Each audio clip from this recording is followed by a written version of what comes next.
Hey there, ho there, hi there. I'm just checking things out.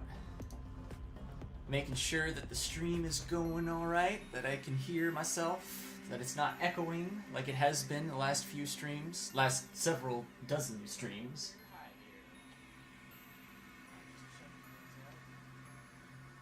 Making sure that the stream is going alright, that I can hear myself, that it's not echoing. Okie doke, sounds pretty good. Hello, manlets! Hello, anybody who is in here now with me. I am going to be doing some fun stuff today. What I am going to be doing is some animating. Hey there, I got my MANimations t-shirt on today. Hey, it's Humble Marty, back again. Always count on Marty to be hanging out with us. Not always, but most of the time. It's always a pleasure. Nice to have you here, Marty. Good to see you. So, I've got my scene here. It's completely empty. And the reason for that is I have not yet put everything in that I need to use. And I'm going to go over that while I get into all this. But before I do that, I'm just going to bring up some pictures here. Actually, I'll bring up a little GIF animation that I just did today, just a few minutes ago, actually. I just finished this up. I got a little ring rotation animation that I just did for the Mr. NeedleMaus, or Mickey style Sonic.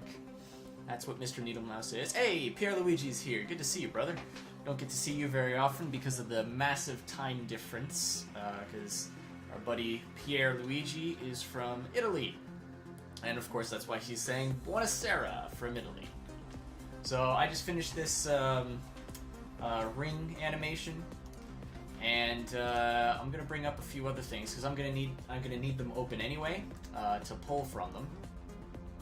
And one of those is, of course, the Mr. NeedleMaus rig, which I finished yesterday.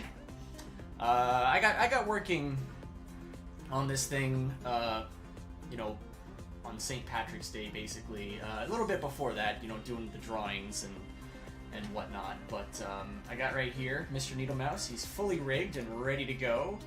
I mean, he's as rigged as we need him to be for this animation. Any special kind of poses or drawings that we need to do to fit him to the poses that we need for the shot, you know, we'll be able to do that in scene, you know, and somewhere down the road maybe I'll revisit this Mr. NeedleMaus rig and you know, finish it so that we've got a full rotation going. And eventually I'm gonna, you know, go into master controllers. It's an element of rigging that I haven't quite myself explored and figured out how to, you know, create. But basically, what that is you would get like you'd have like these little sliders set up onto the side of your character, and what those sliders would do is you'd like move the slider to the left, and it would, like, you know, rotate the head, stuff like that. You know, or you'll have another slider that will rotate the whole body, you know, with the head and everything. Maybe a slider that just rotates the lower body, or just the arms, or just the body itself. So all kinds of stuff. And it's very robust. It can make animating much faster, because the way we're going to be doing it, it's going to be fairly slow for the most part, because we have to take everything from this kind of singular pose, this singular view, and then fit it to the other views that we need. So that's my Mr. NeedleMaus rig, and I'll be pulling from that in just a minute. And the other rig that I did was today, because as I was looking through the animation that we're basically copying, that we're trying to emulate, you know, I noticed some stuff that he's running through the forest, and there's 2 points. One point he kind of pushes a vine out of the way, and then he takes another step, and then he pushes another vine out of the way. So the first time, I'm going to replace the vine with a chain. And I'll explain why that is in just a minute. And then the second one, instead of having like a second chain or a vine or something like that, I decided to rig up this little guy. Who's, if any of you have played Sonic the Hedgehog 1, you'll recognize this guy from the Starlight Zone. One of my favorite levels. I've been humming the song from Starlight Zone all day today. It's just been on my mind. I love the song. It gets me pumped. One of my favorite zones. So, and I added him in there. And it's like, wait, Starlight Zone? Doesn't he run through the forest? Okay, well, that's a good point. And here's my explanation. So I'm gonna have to open this up. Where is it? Okay. So I'm gonna open up Clip Studio Paint. And in Clip Studio Paint, whoops. I'm really bad for like accidentally clicking on stuff I don't want to. Let's see, File, Recent, Spike Floater, Layout, number 2. Okay.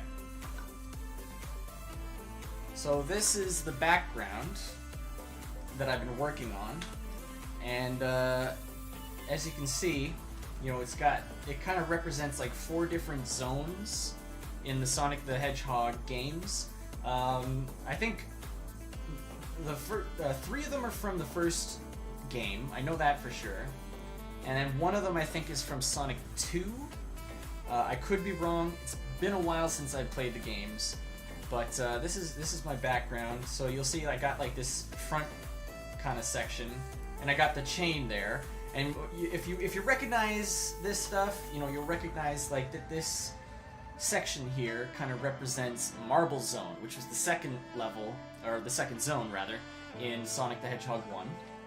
And there's like all kinds of like chains and stuff in that level, so I thought, okay, perfect. I'll replace the vine with a chain, and he can push that out of the way.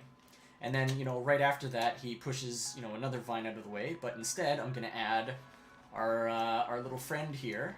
Little spiky friend, and he's gonna get pushed out of the way. And I'll show you this real quick. If I go into the node view here, into his rig, and into his eyebrows, I added little angry eyebrows to him. Oh, that's the eye line. Here we go. So he's got these little angry eyebrows. So when he gets pushed out of the way, he'll kind of get all angry and kind of looking at Sonic. So that'll be fun. So there's that. I'm just gonna put those back to normal. And his cute little self. How can this guy be a villain? How could this guy be an enemy that you gotta kill? He's so adorable. I love it.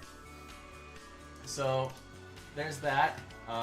So then he comes in, and then I'm gonna turn this last section into a nighttime scene.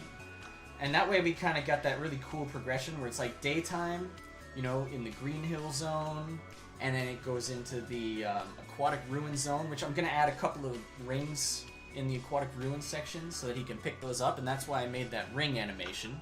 And I'm gonna have to make the sparkle animation too.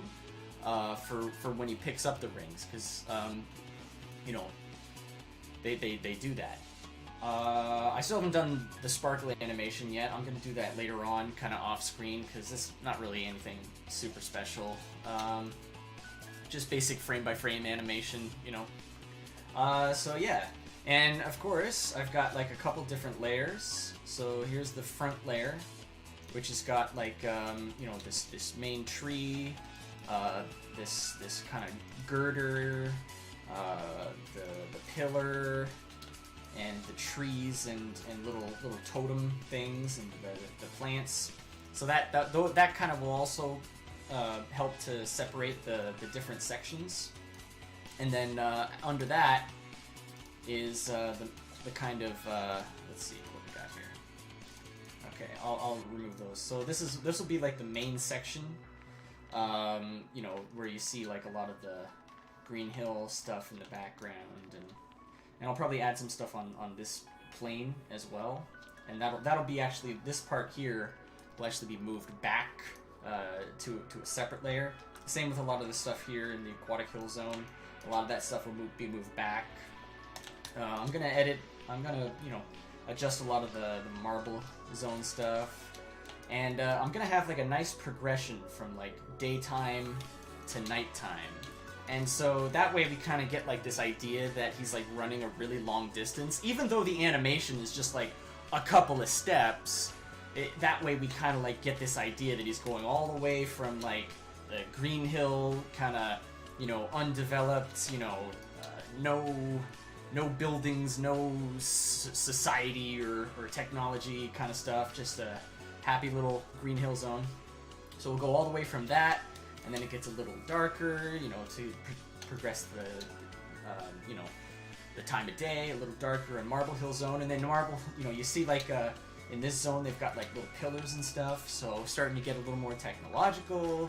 In this zone they've got like little building structures, little, you know, alcove kind of things, so technology's getting even better. And then Starlight Zone, you've got like street lamps and smoother roads, so it's no longer grass and girders, like it's being built up, so it's also kind of going through time, essentially. So then it finally gets to the park in Gotham City, and of course, since it's Gotham City, I'm gonna make sure that the park is kind of, you know, run down and a little bit, you know, not well kept. I mean, Gotham is kind of like a shithole.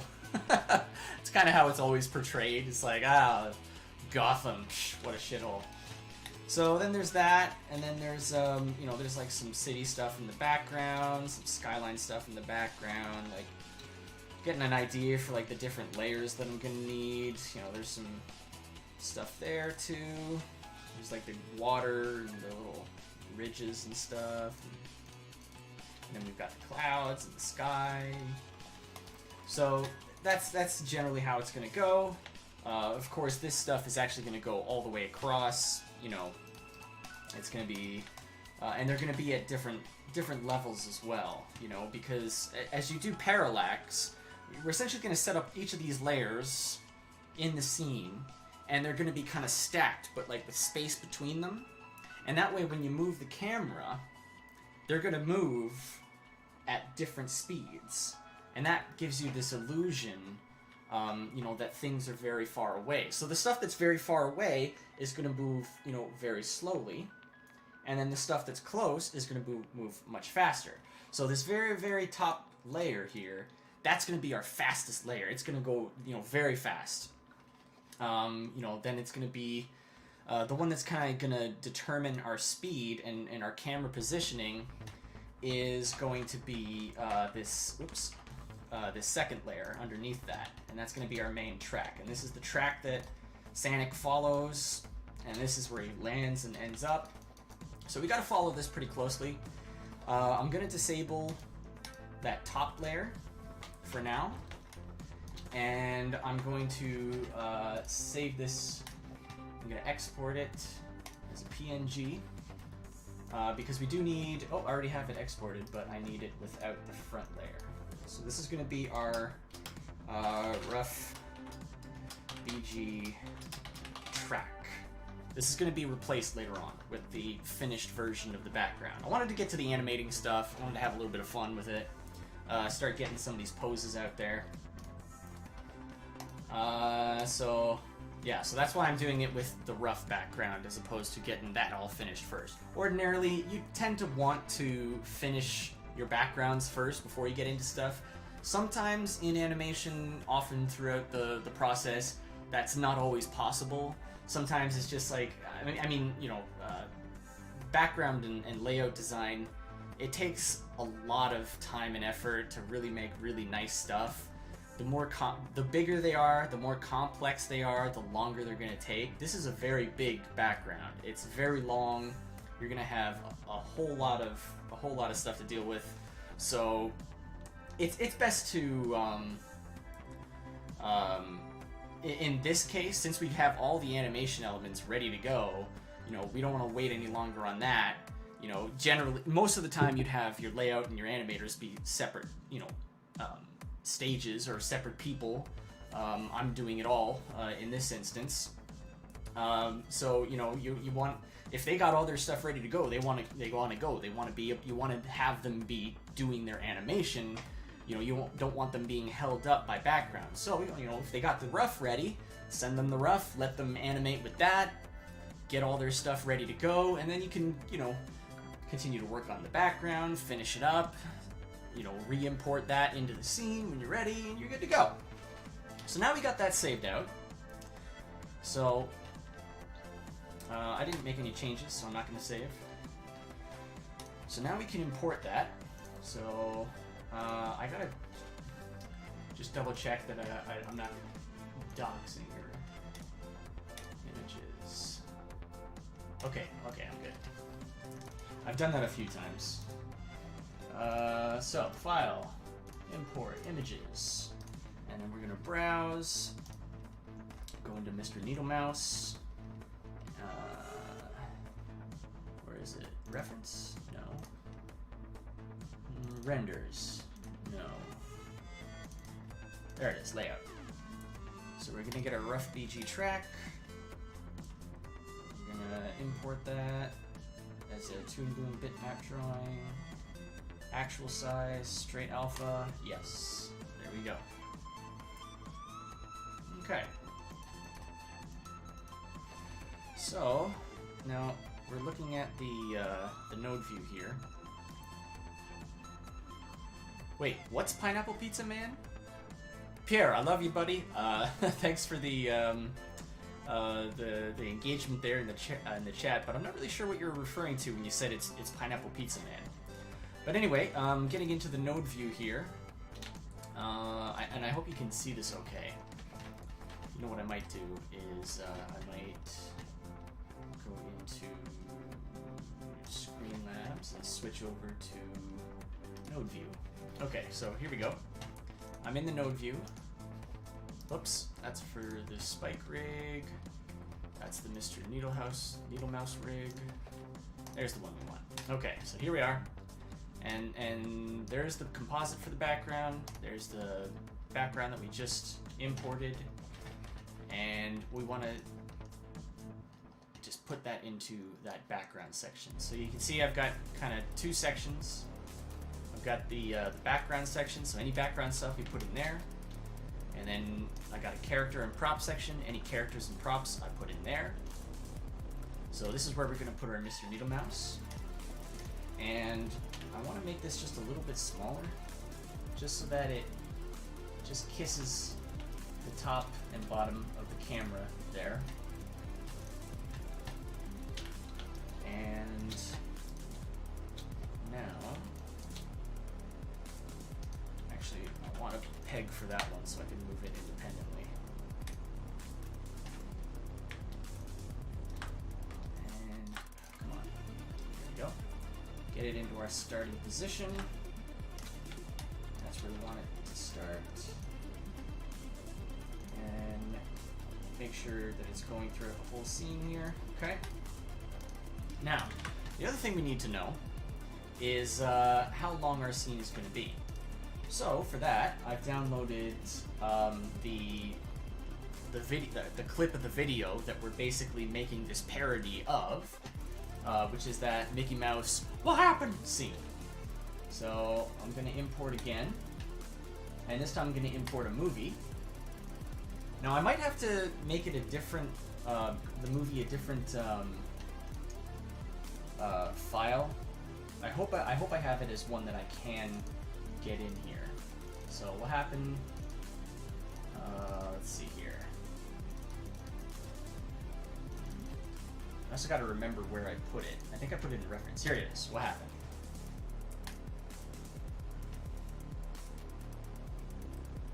And I have a special place for this as well. Make sure it's actual size. Okay.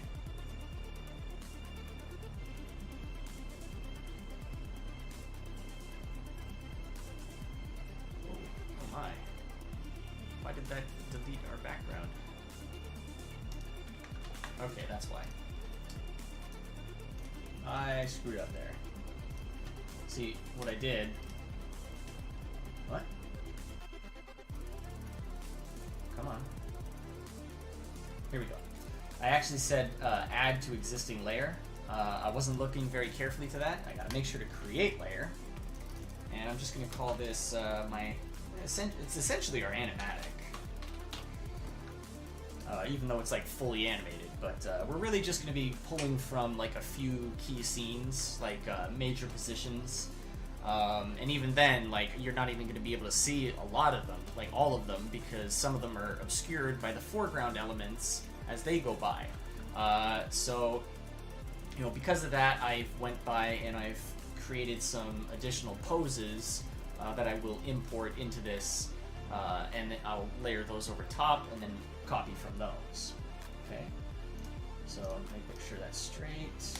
Okay, now it should import okay.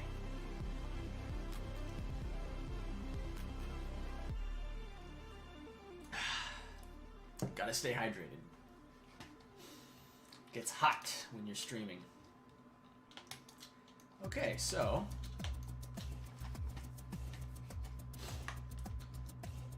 now we've got our animatic, and I just plug that into here, and then I add a peg for our animatic, and then we good. Now, if I go into the main area, you'll see that we can't see it, right? But if we select it, we still get, you know, the outside kind of box for it.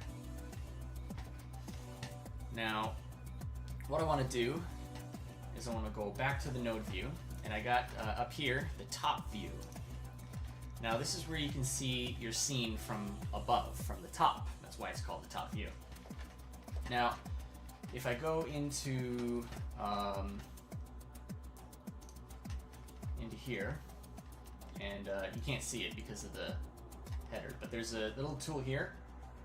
It's called Maintain Size. You click that,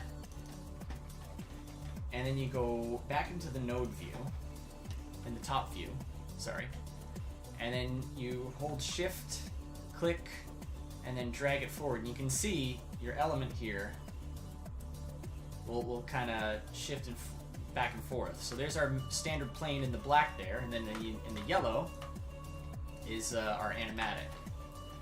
So if I go back to the draw stream, now you can see we see our animatic. So I'm going to put that here, and I'm going to make it the size of the camera. Now that's got the whole thing. Might need to extend it by a few. I'm just gonna double check. So if I go into drawings, and then I select that. Well, it looks like that's exactly as long as it needs to be. What happened? 73. I feel like it should. You know what? I'm gonna actually import it again.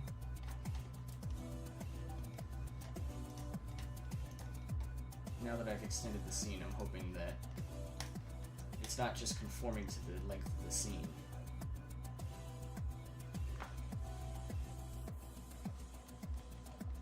Alright, now I'm gonna add it to that.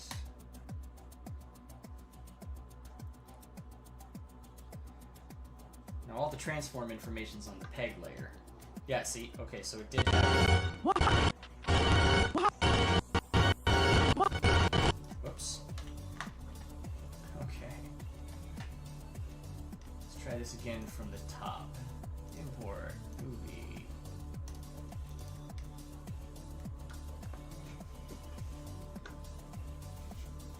I think it imported where my cursor was. Since I had it towards the end, just like reposted it over and over. What happened?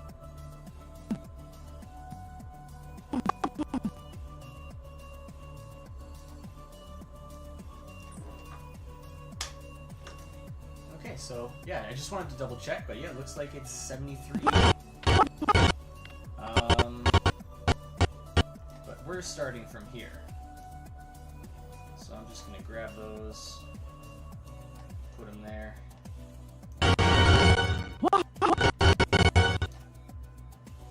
Oops.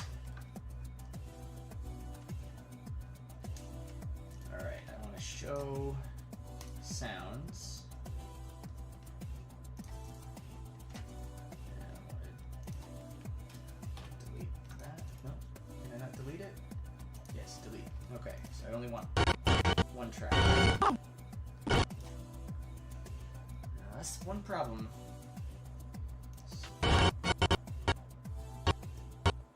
Okay, so we want it to start from here. Now I can drag the frames back for the animatic pretty easily.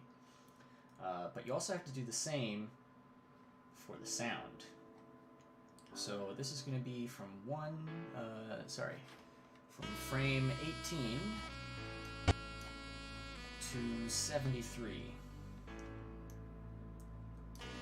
Alright, so it starts frame 18, goes to 73. And then we got to do the exact same thing with our audio. So I'm going to make it stop there. And then drag that back. Oh, apparently it's not letting me. Alright, I might have to show additional things. No, not groups.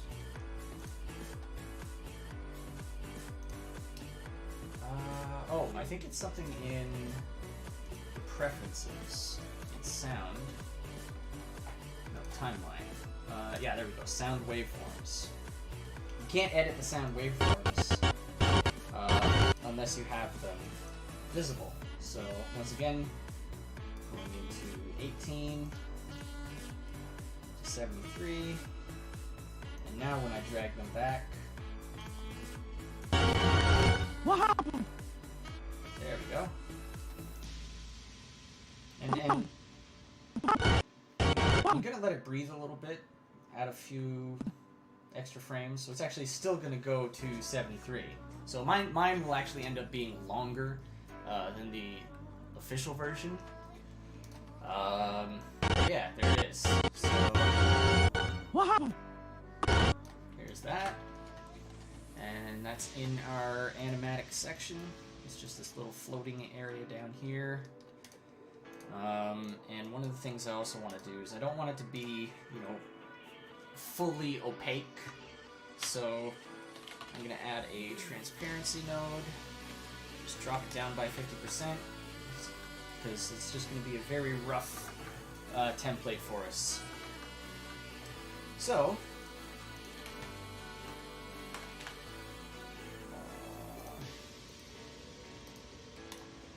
now, what I'm going to do is I'm not actually going to move the camera. I'm actually going to move the background.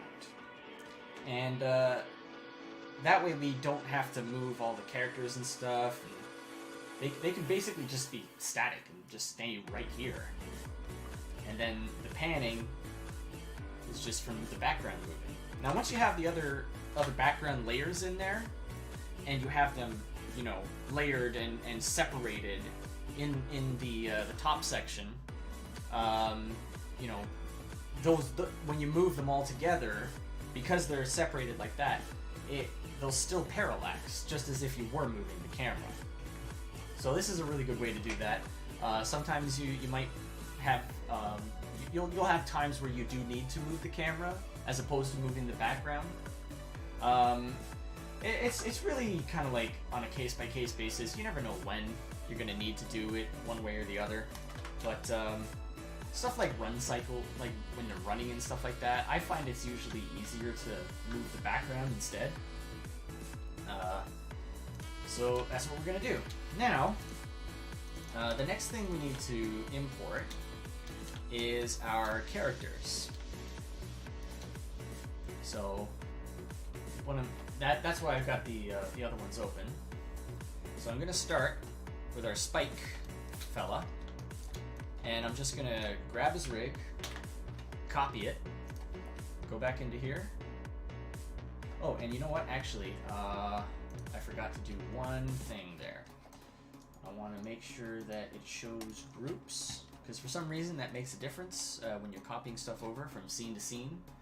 So copy that little spiky feller there, and I'm gonna go back into the node section here in my my scene, and I'm gonna go Control B as opposed to V, and I'm gonna go create new columns and always create drawing files. And that way I know that I'm pasting in a copy of this rig and not pasting in something that's going to affect the rig file. Because if you do just copy and paste, sometimes like stuff that you do in one scene will still affect the other scene, and it's weird. I don't like it, but it happens. And then it's just gonna ask you that, and now you can see our little friendly Spike character from Starlight Zone is here. Yay! So he's gonna be, I'm gonna move him over for now into his Starlight Zone section. I don't know exactly where he'll need to be until I've got all the animation stuff figured out. Let's see here. And then what I'll probably do is I'll actually probably connect, I'll connect him to the background peg as it's moving. That way he moves at the same speed as the background peg. And then all I have to do is kind of animate him,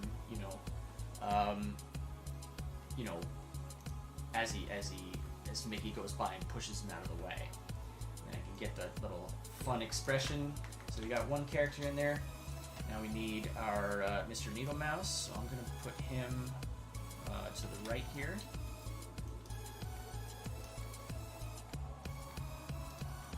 And I'm going to... Oh, also I want to close that spiky guy rig. Discard any changes. And bring in our Mr. NeedleMaus. Go into the node view. Grab his rig, copy, back into our regular area, paste, create new columns, always create drawing files, and there we go.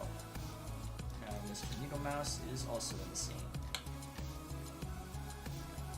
And there he be. Mr. NeedleMaus. Okay. Now, I want those guys to both be above the, actually, you know what? I'm going to ignore that for now. And what I'm going to do is I'm going to move my animatic back a little bit, just so that it's not so far out in front, because I want to be able to layer things. There we go. Just want it right in front of the background, and that way I can take these characters and I can just push them forward a little bit. That way they're fully in front of the animatic. Now, I'll show you why in a minute, because there's going to be something else that's going to be in front of Mr. NeedleMaus, and that's going to be our specific pose reference for him that matches that stuff. The other thing I need to do, I'm just going to close Mr. NeedleMaus, close Spike, because I got to grab the background and make sure it goes all the way to the end here. I press F5 to do that, just extends it to the playhead. And then I'm going to take this, and this will be officially our end of scene. Alright.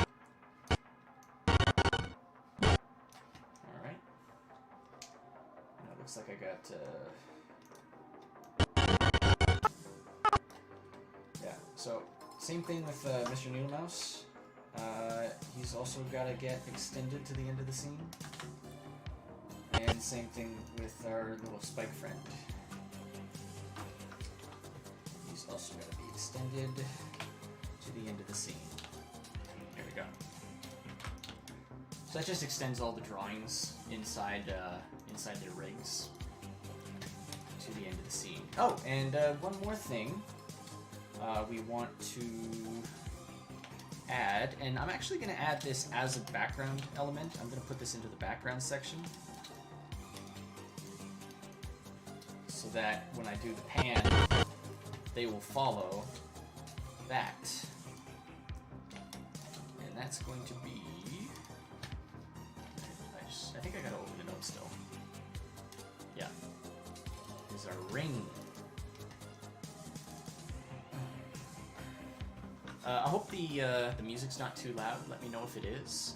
Let me know how the levels are. My audio should come in a lot clearer now with a lot less echo, because I found out earlier, a couple days back, that my webcam microphone built into the microphone built into the webcam was recording as well as the mic that I was using, and that's why it was echoing. So it was a bit of a mess, but I finally got it figured out. I had no idea that was the case for a long time, so I'm super happy that I finally got that sorted out.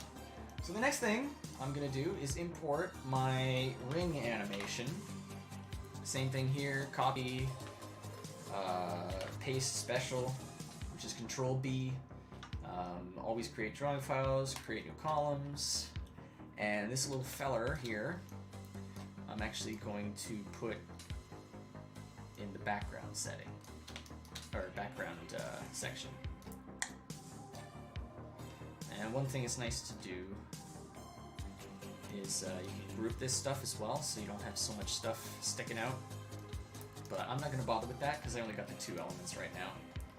But I will show you the ring. It's pretty rad, not going to lie.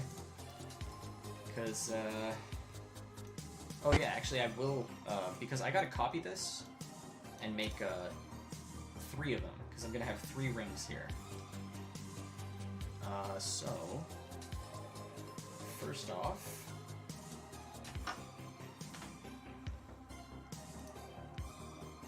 flip.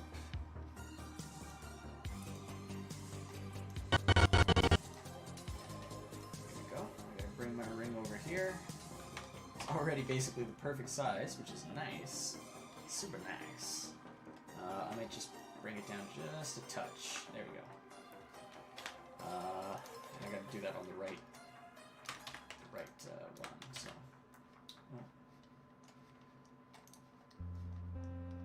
Uh-oh. Shameful. I forgot to set my, my scale peg.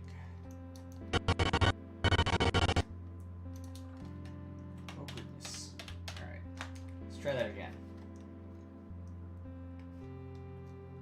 Here. Scale it down a tad. There we go. Now I've got my ring animation ready to go.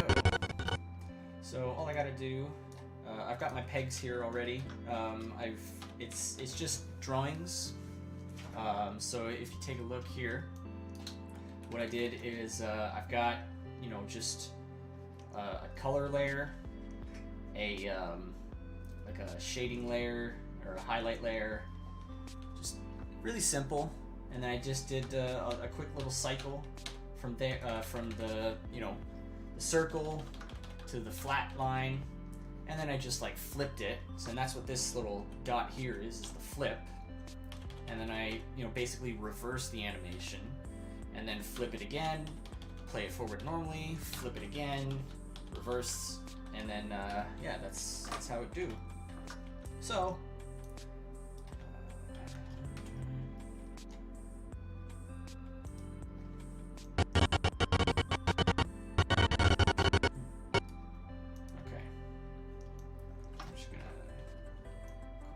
Guys.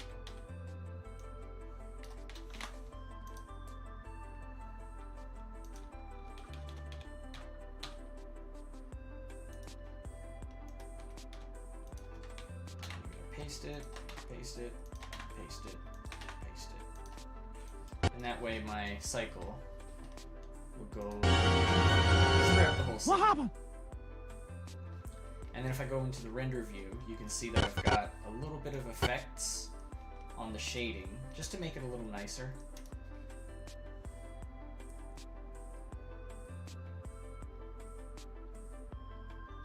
Oh, whoops. That's not showing up because it's not within the camera. It'll only render stuff that's in the camera, so I'm just gonna grab that temporarily, move it over. This way I can show you. So that's what this is the render view. And so you can see how it's nice and smooth and soft shading. Yeah, I think it looks pretty cool.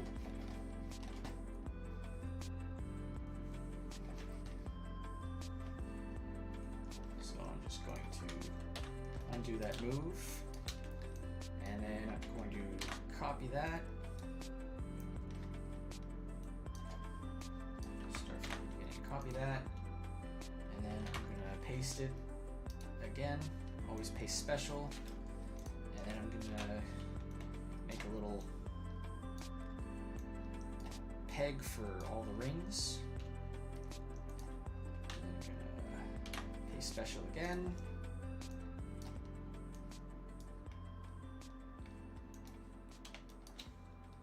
Connect that. And then Control H to add a composite. Then that composite into here.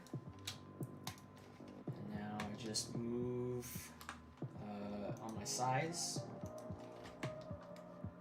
Just move that here. And move that there. And yeah, if I take my background and I put it in here.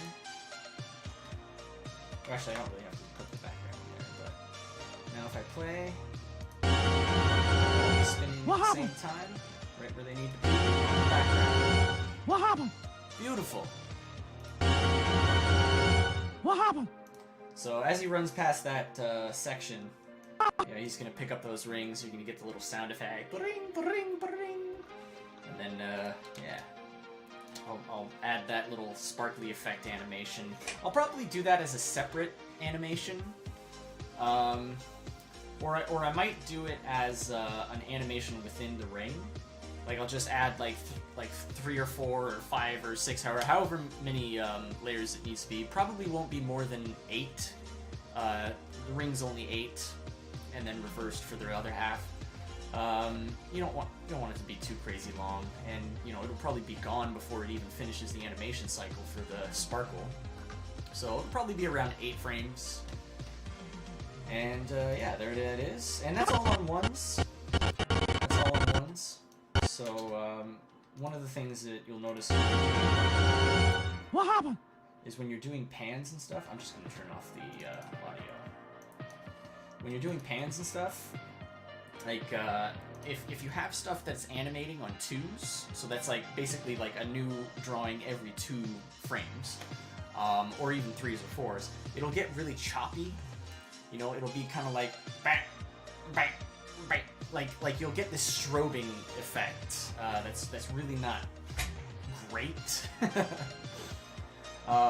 So you tend to want to do things on 1s when it's a pan. There are times where you can get away with 2s, but it's rare.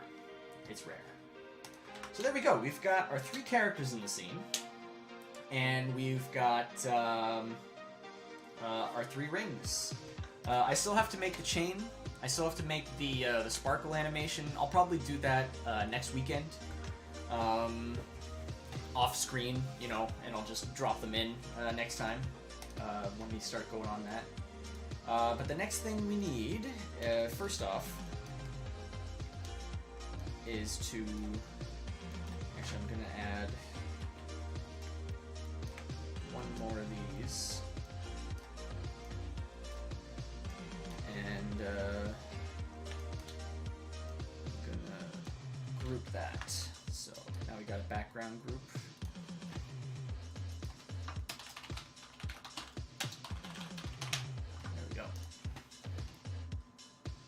that just kind of clears up the space a little bit, makes it a little cleaner. Just nice to work in a nice organized area.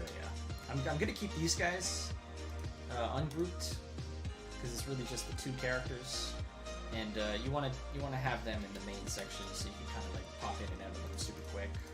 So there's his rig. You know, you think it would be super simple of a rig, and it is, but like it's still got quite a lot of elements in it. Just that little spiky guy.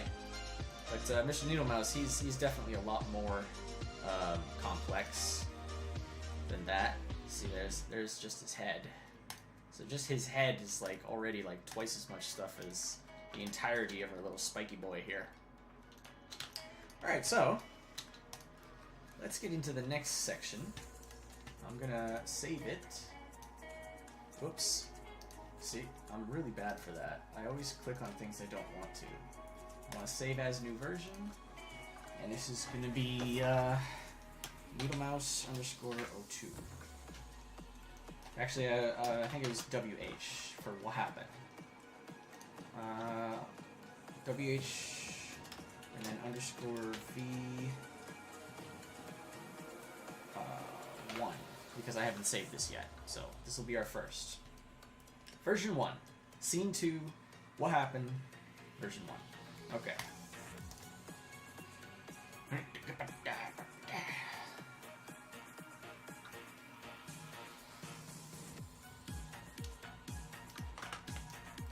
Cool. Making progress. Look at that. All for a little animated GIF. It's a lot of work. Animation is a lot of work, but, you know,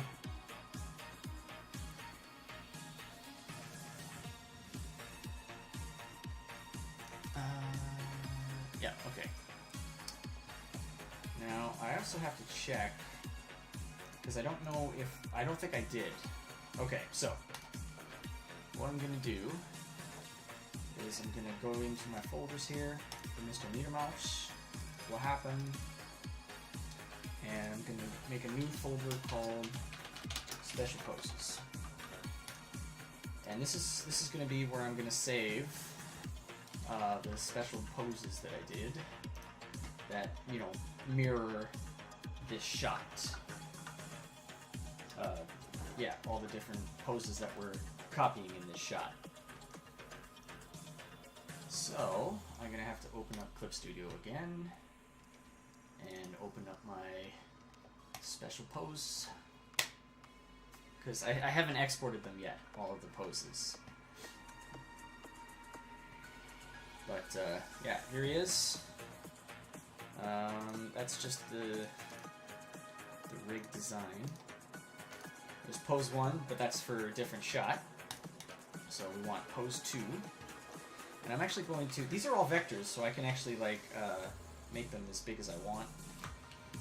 So I'm going to make them real big. That way we've got, you know, a nice crisp image to work with.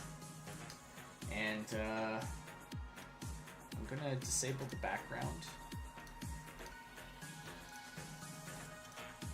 and export single layer PNG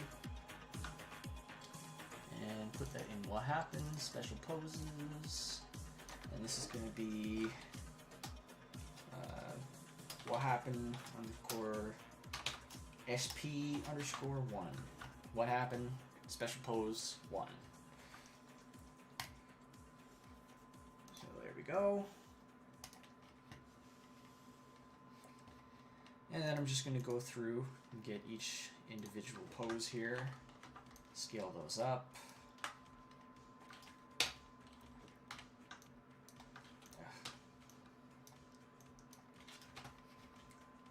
And export them. Export single layer. Special poses number 2. Mr. NeedleMaus coming at you. Bam, bam, bam, bam, bam.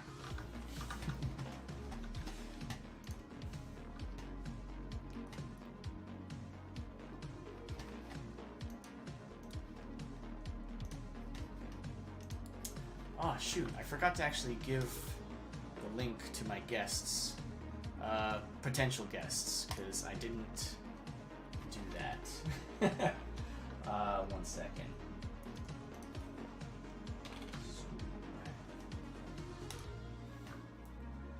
Because I did say I was going to invite them on if they wanted to pop in, and I totally forgot to set that up. That is entirely my bad.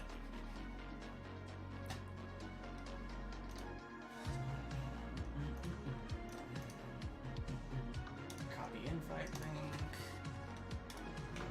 Drop that in there. And then drop that in there. So if anybody wants to jump, drop in.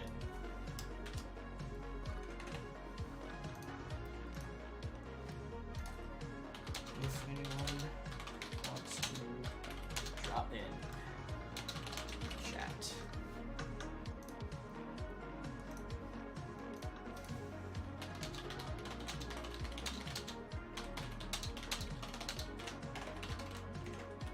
I got that in 2 different groups. Of course, I got that in my MANimation group and my Science Wizard group as well. Because my Science Wizard homies are always welcome to drop in. Pierre Luigi says, I like where this is going. Yeah, this is going to be good. I'm excited. Alright, move that over to the side there. Yeah, that's pose 2.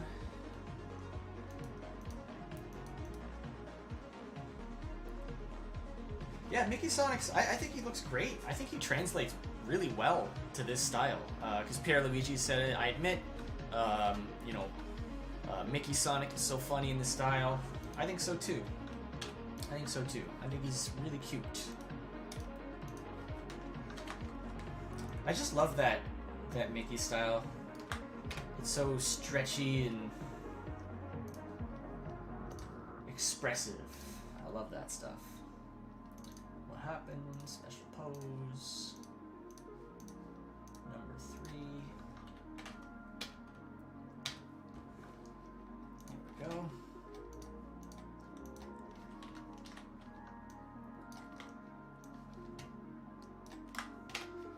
You know what I think would be fun is to do some of the other Sonic characters, like Amy Rose and Knuckles and Tails, and kind of do like a Mickey style like Sonic cartoon.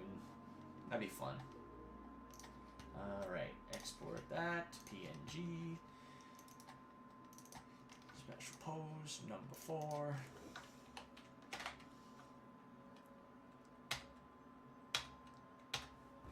There we go. And some of the special poses are a bit rough, but that's okay. If anything, I probably went a little overboard with the detail on these guys. If just because, like, I know that, you know, I really only need the outline, but I don't know, I just wanted to draw them. I was having fun. If you're not having fun doing your extracurricular artwork, you're not doing it right. Alright. I got a few more to go. You'll notice that, like, a lot of these are basically like their their leaping position, their squashing position, where they're, you know, kind of like switching legs, the push position, where they're like stretching out the most. 7. Yeah, I love having music on the stream. That is a nice change. I don't know why I wasn't doing that before. All that dead space, or dead air. At least when you have like a few seconds of dead air and there's music, you can kind of bop along with that at the very least. Royalty free, of course. Although I have a song for Pineapple Pizza Man that I'm getting worked on by Zaylin Tallis, or ZBT Music. He's working on the Pineapple Pizza Man theme song, so that's going to be cool. And I've got some very, very cool animation plans for what to do with that.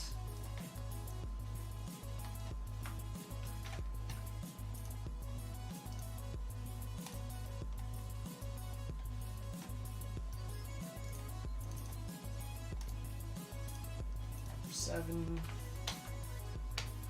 I should have prepared the special poses ahead of time, but I was not thinking. Look how much that leg stretches. I love it.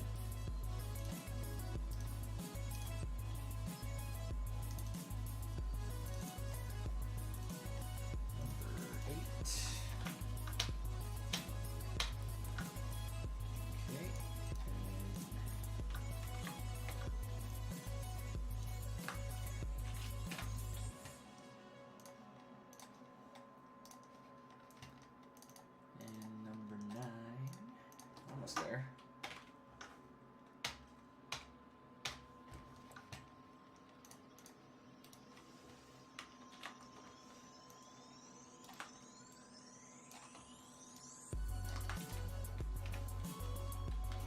Number 10.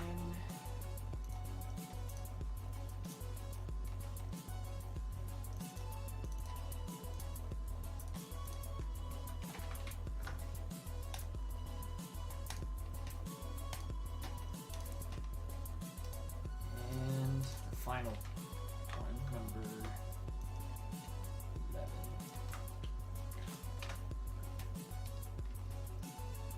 And yes, that is Harley Quinn on the ground there. You know, as I mentioned in the last stream, this is all about, you know, celebrating Sonic's win against the Birds of Prey movie back when Sonic first came out last year and dominated the box office.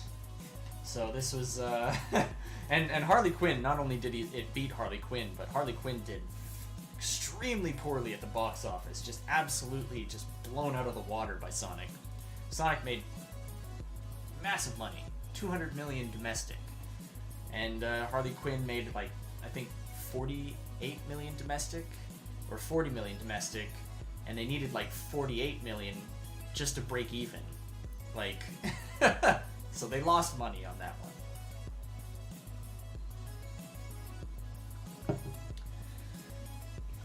I don't know, some people will be like, oh, well, that's not true, blah, blah, blah. And it's like, well, yeah, it is, because you also have to take into consideration marketing costs, and they pushed that movie pretty hard. I was seeing Birds of Prey stuff everywhere. Did I save this yet? No, I didn't. Okay. File, export PNG. What happened? Special pose, number 11. Okay.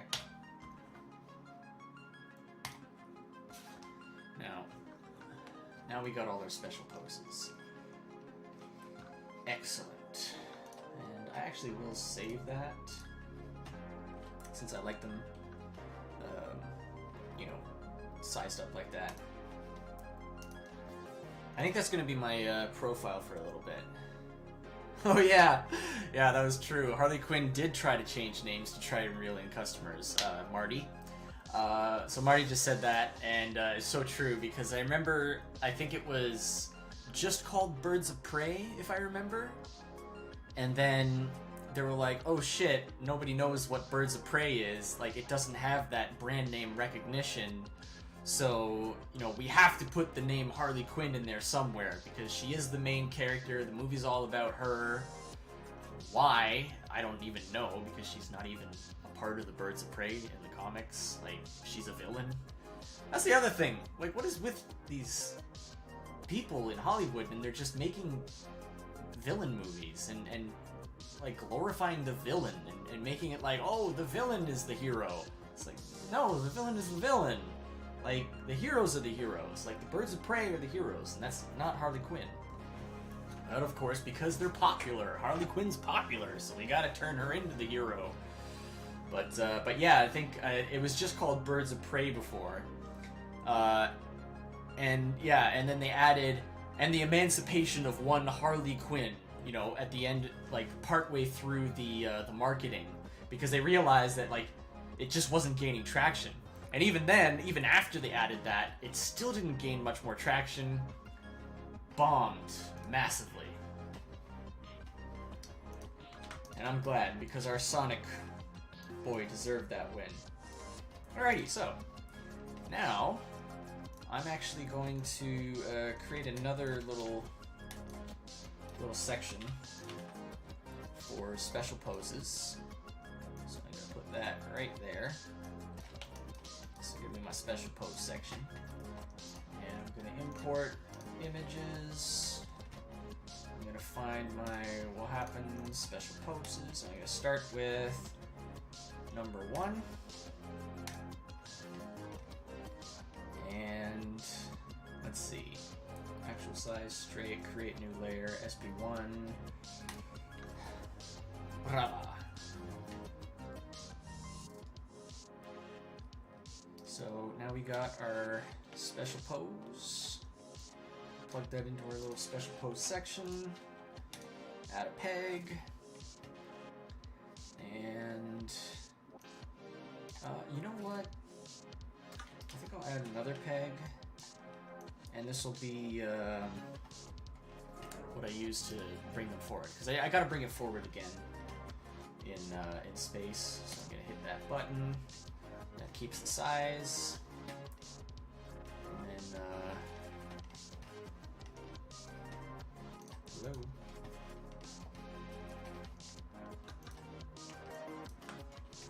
Why isn't it moving? Oh, I didn't have the right. Yeah, okay. Wait, what? Select that, select that. This is strange. Does it not have x-axis? Or z-axis?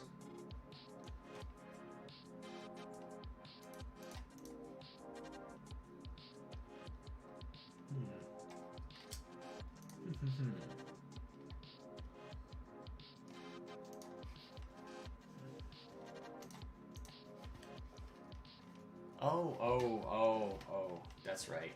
I've got another one open. I've still got my Mr. NeedleMaus scene open. That's what it was. So I think that should fix everything. Also gotta close my ring scene. Okay. Now I should be able to move it forward. There we go. Alright, so. There we go. Now we've got our scene. We've got our characters. We've got our special pose. We're ready to start posing this boy out. So the first thing I want to do is add a transparency node. Transparency to the special pose so you can see through it.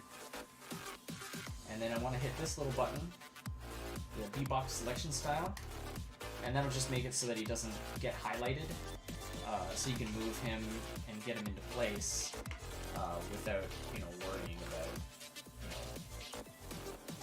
being out of alignment. So we want to try and match that to the Mickey pose as close as possible.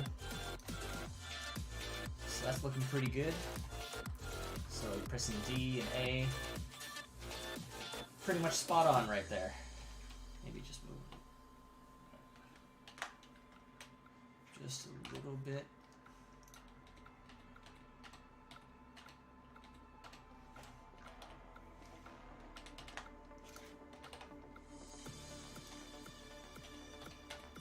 Okay, so now that we've got that in proper alignment, we want to grab that and lock it so that we can't select the special pose. And we can close the animatic too, and even the background.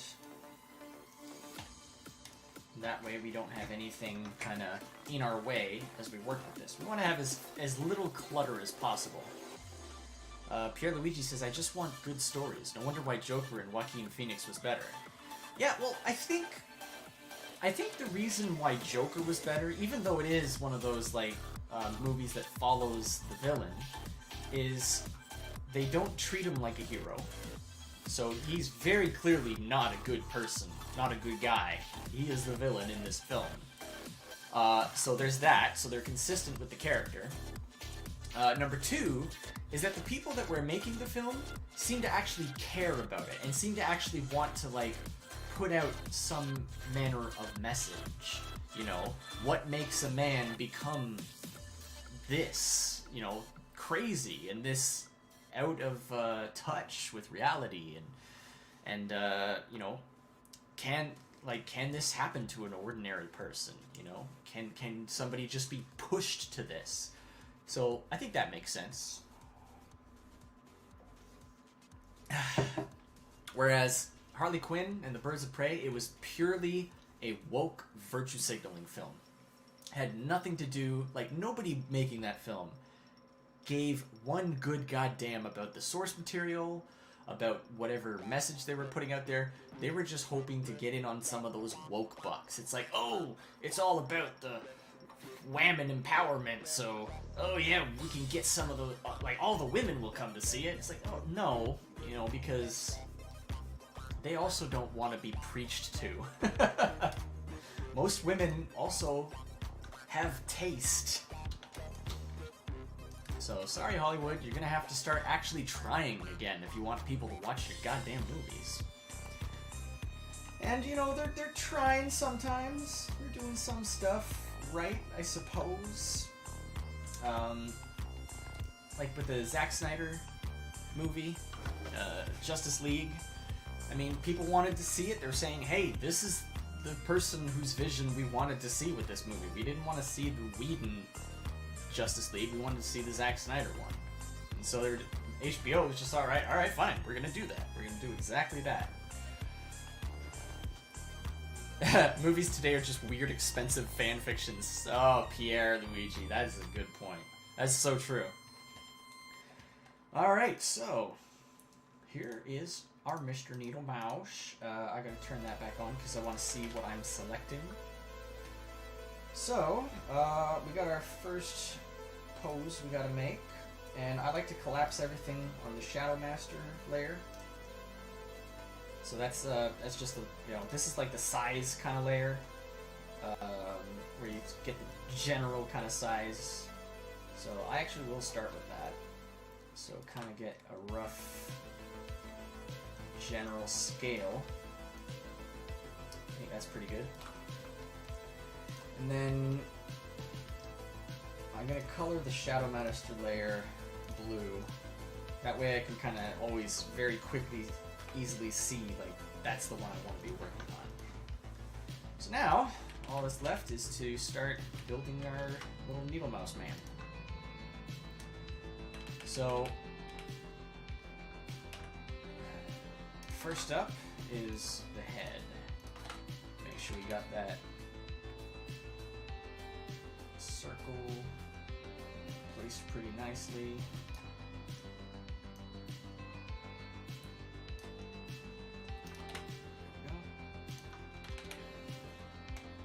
Now, here's one of the things, is I'm going to have to make a new drawing for the head here, one that actually kind of cuts off the line, because what I have to do is move the snout to the back, and because this is all one layer, you know, like, that line is, it only gets cut by this because it's on front. So you can see that there, right? So I gotta actually, like, make a new layer, but I'm gonna deal with that later. Now I know we don't see his eyes on this one, so I'm actually gonna just move those to the back. And you go Alt plus and up, Alt plus, or sorry, not Alt plus, Alt up on the D-pad. We'll push that back. And then you just kind of start moving all your stuff into place, you know,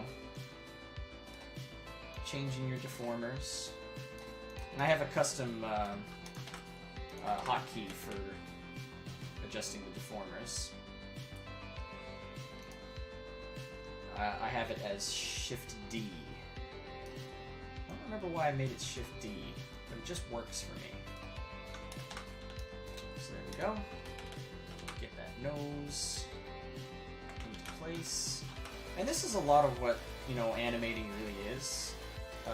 It's just, like, if you have a special pose, this is what it's like, you know. Because you gotta match that stuff up pretty good. Sometimes I gotta kind of move stuff out of the way. Just to see. Okay. So I'm not gonna see the back ear, really. And I'm gonna put that behind. And then the front ear, I'm gonna flip that.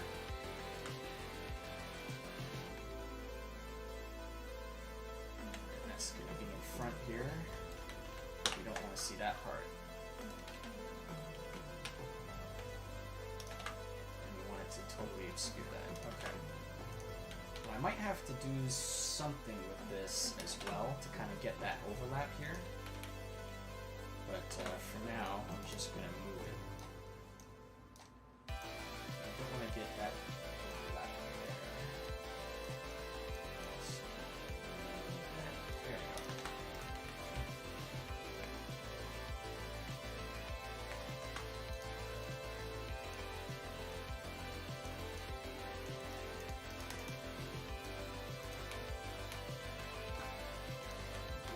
Actually, you know what? I think I will kind of have the other ear visible.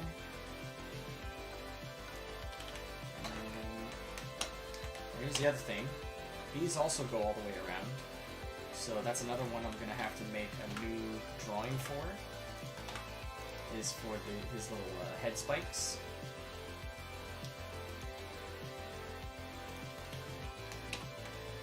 But you can kind of get them into place at the very least.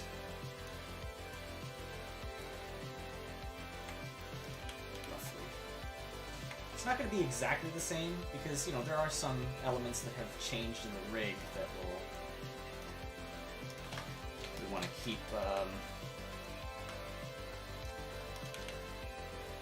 what's the word I'm looking for? Consistent. Get that kind of curve going with those. I'm going to move the mouth into place here. And that's also going to need new drawings, so I'll deal with that in a bit.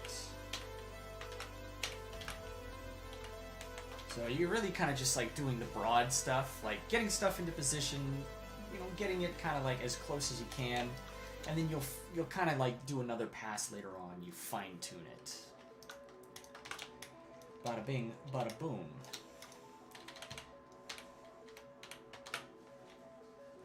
Okay.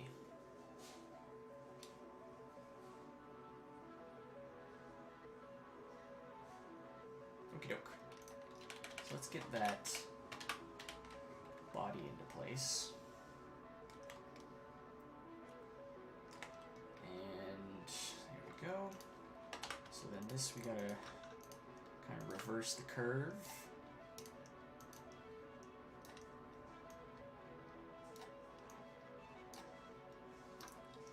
Easy peasy.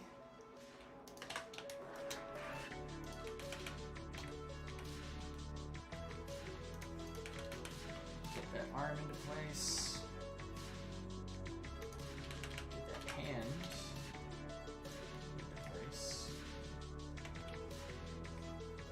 And again, I'm not dealing with the details, just getting stuff roughly lined up. In the case of the, you know, arms and stuff that does have deformers, I can kind of go right into that.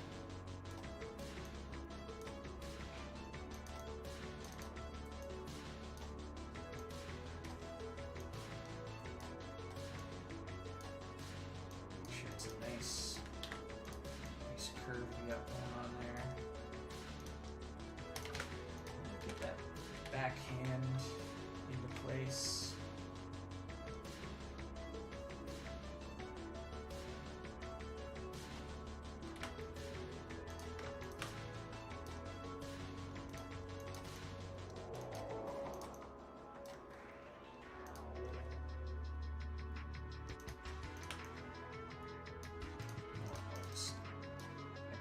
Copy the curve there for the arm as close as I can. It's a little different for Mickey too, or for Sonic, because Mickey, he's got like, he's all like pitch black, whereas you know, Sonic here, or Mr. NeedleMaus as I like to call him, he's got, you know, very different kind of lines, because you can see his lines. All right, so the tummy, that's got to go with the back. We are not seeing that. Spikes, those got to come forward.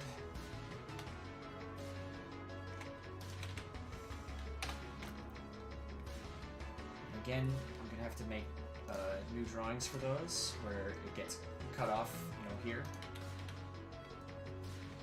And then move the tail. Scale it up a little bit.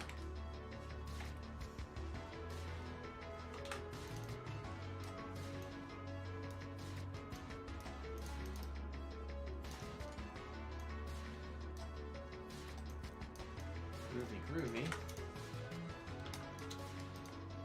And now the legs. So back leg. Whoop.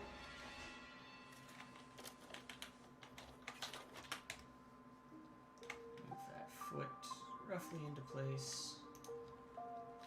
And that'll get layered on top.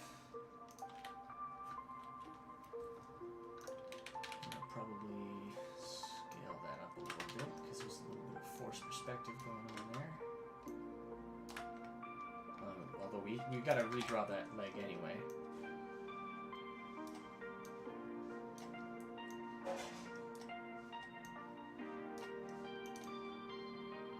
Here we go.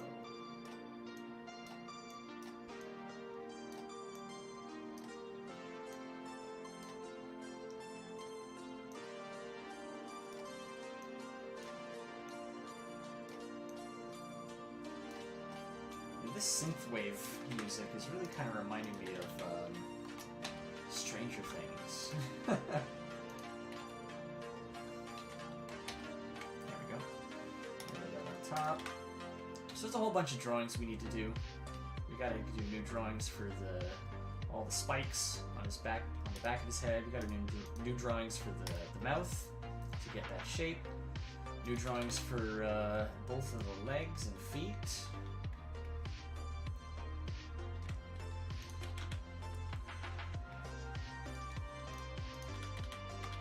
Okay. You'll notice I'm not flipping anything for the feet. Keeping that as it is, because we're gonna redraw those anyway. And I've got some stuff for like adjusting the feet if we just need like small changes. But these are gonna need pretty big changes. These are gonna be needing full drawings. Although I think, yeah, no, they'll need full drawings. We'll need them for the hands, the feet, yeah, all that stuff.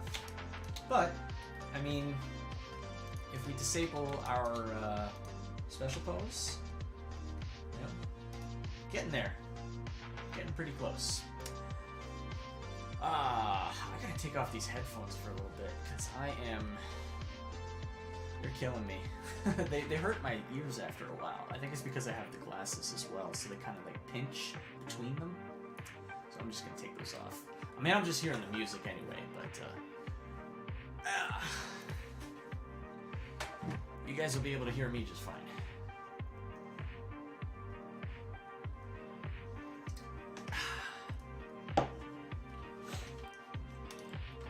Cool. So, do I want? Yeah. No, I guess I'll start doing the new drawings. So all the stuff in the hand here. If I go into the hand layers, if I click on the drawing. Oh, whoops. Did I not fix that? It should be. 1 second. Oh my, they are unsynced. Those are supposed to be synced. Not cool, bro. Okay. So one of the things that, because the layer is made up, the hand is made up of several different layers. You got the thumb, finger, details, palm, and then you've got these things as well. But those are separate because you want to be able to, change those, separately. But all this other stuff is supposed to be synced. I'm pretty sure I did sync them in the previous one, but for some reason it seems that when I pulled this over into the new scene, it unsynced all his hands, which I hope that's also not the case for the feet, because I'm gonna have to do the same thing for the feet as I do the hands. So those also need to be synced. So I'm gonna pop into the feet there and take a look, and yeah, it looks like those have been unsynced as well. Not happy about that. That is a bit of a pain in the ass. But I'm gonna save as a new version since we've come a little ways, and I'm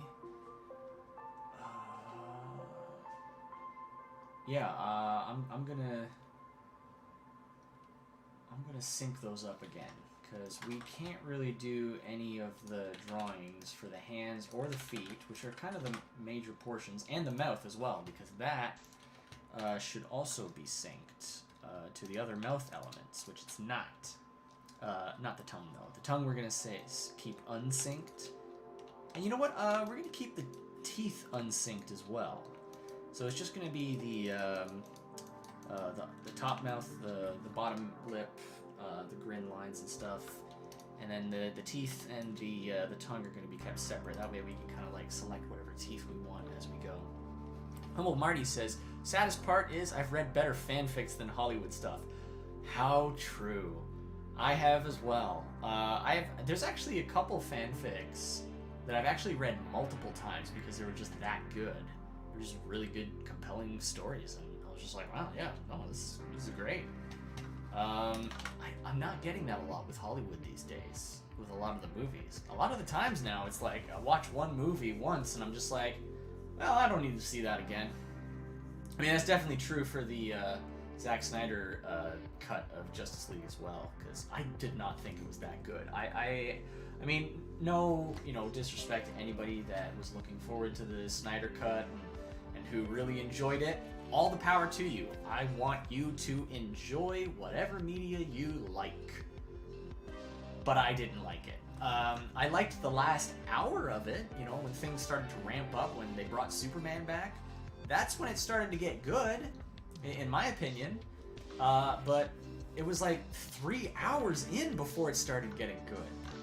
Like, it was rough, those first 3 hours. They were slow, plodding, boring, just miserable, dreary, mopey, and I was just not into it. And the music choices in the movie as a whole, like even in the good portion, in that last hour, are just terrible. And some of the music choices were so on the nose, and that it made me cringe. Like that scene where like Lois Lane is drinking coffee in the rain or whatever, and they've got that song playing in the background, and it's just like, oh, gods are dead. I'm just like, oh, it's so on the nose. I'm just cringing. I'm just like, and it's like 10 hours of friggin' slow-mo. If you just took all the slow-mo scenes in the film and then just played them at normal speed, you'd probably be able to shave off 2 friggin' hours of that movie, and then you'd have a reasonably paced and reasonably lengthed Justice League film. It's too much slow-mo! Come on! It's ridiculous! Oh my god. And then, and then there was that other one in Aquaman, when Aquaman's on the pier, and they're doing that, like, 8 hours of slow-mo on the pier, when the water's coming at him, and it's just like, he was a man, and he was a king, but he's sad. Ugh. The lyrics in those songs were just so on the nose and so cringy. I couldn't do it, man. It took us two watches to actually like finish the movie. We watched the first 3 hours, and we were hating it. It was just so not fun to watch. That was dreadful. And then the next day we watched the last hour, and we were just like, all right, yeah, this is pretty good. I like this. But that's only 1/4 of the movie. Like, you can't, like, and I gave it like a 4 out of 10. I mean, Fresher Luke in particular, shout out to him. I like him, but like, he's just like, it's a masterpiece. How dare you not like this movie? Your autocorrect is wrong. You meant 10 out of 10. And I'm just like, no, I meant 4 out of 10, and I'm being generous. Because that's almost half. Because, the way I saw it, that last hour, like, the good parts were really good, but the bad parts, which was 3 hours, so 3/4 of the film, were really, really bad. Really, really bad. So, it definitely outweighs it. If anything, I should have given it 3 out of 10, because the grand majority of the film sucks balls. Sucks total balls. Complete and utter balls. It was dreadful. I couldn't stand it. But, and 1/4 of the film is good. It's really good, But not as good as the bad was bad. So, it's more like, like 2/3 of the film. Or, I guess, more than that. Like 6/8 of the film were like terrible, and then like you got 2/8 of the film's good. So yeah, I cannot in good conscience give it a passing grade. If you cut out the entire first 3 hours, yeah, okay, that's good. But like those first 3 hours are so dreadful and so unwatchable. I couldn't. But anyway, I'm gonna go and get a snack, cause I'm hungry, and then I'm gonna come back to this. I'm gonna resync those hands and feet. I'm gonna resync that mouth, and then we're gonna finish up this special pose. Make sure that's saved. I'm gonna give you some MANimation stuff to watch. I'll give you that Lion-O video. And I'll be right back. What's up, geeks and gamers? It's Lion-O coming to you with another video. And today, I want to tell you about a wonderful YouTube channel and community. One that I and my fellow Thundercats fully endorse in every possible conceivable way. A YouTube channel that speaks for the people and cares. Geeks and gamers! Make sure to subscribe to hear Jeremy tell some truly fascinating stories about an evil empire and a dark witch that has taken a beloved friend of the people hostage and set her dastardly sight on the utter and complete corruption of it to further her evil political goals, and how a rebel alliance of truly diverse proportions has set out to defeat her and save the day. Well, that's all from me for now. Just wanted to let you all know that I agree with everything that Jeremy and the people over at Geeks and Gamers say. Bye for now! I wonder what Jeremy thinks of me and my new show, Thundercats Roar.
I'm back. I got my audio. I got this. Alright, so first up, we're going to do the mouth, since that's where I'm at already. So, mouth lower is what we're going to... actually, you know what? We'll... Yeah, mouth lower. So that's what we're going to sync everything to. So we're going to get the mouth upper. Find it in our timeline with O, O, not zero, O, the letter O. And then you want to right click on that, sync layer with, and then you want to search for mouth.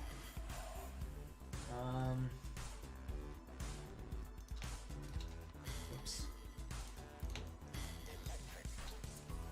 Yeah, mouth lower. Layer with, mouth. Underscore lower. There we go. So now they've got that little dot on them. That means that they're synced. So we want to do the same thing with these two grin lines and the mouth rough. So grab the grin line, open the timeline, right click, sync layer with mouth.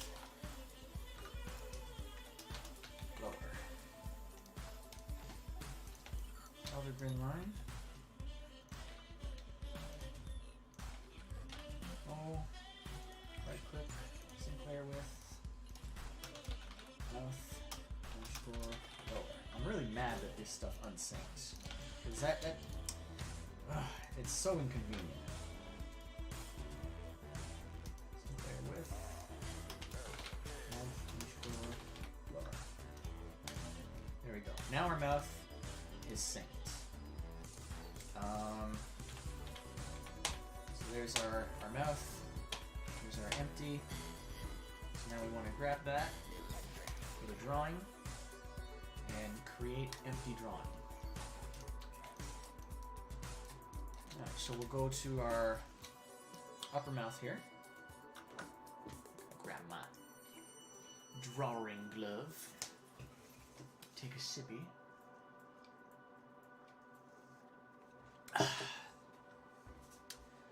Pierre Luigi says, I just feel like Justice League was the tentative to copy-paste Disney's Marvel Cinecomics roller coaster.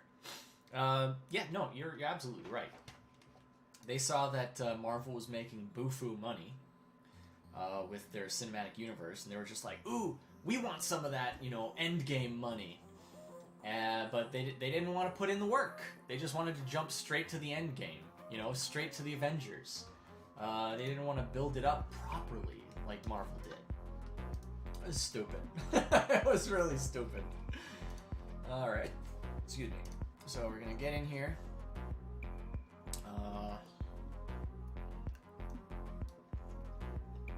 Where are you?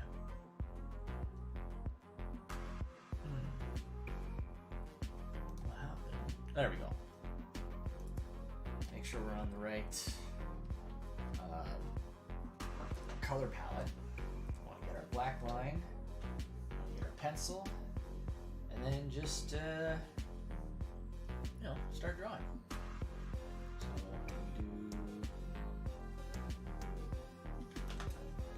need a little more girth with that pencil.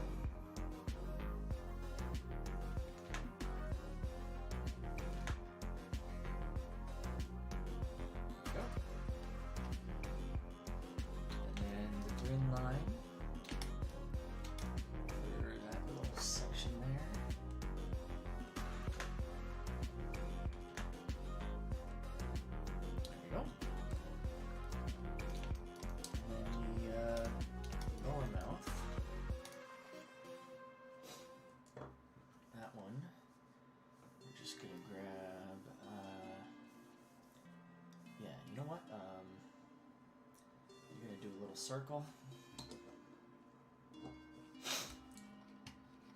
and fill that. I'm going to delete the line and then copy that onto the color layer. I'm just going to edit these points.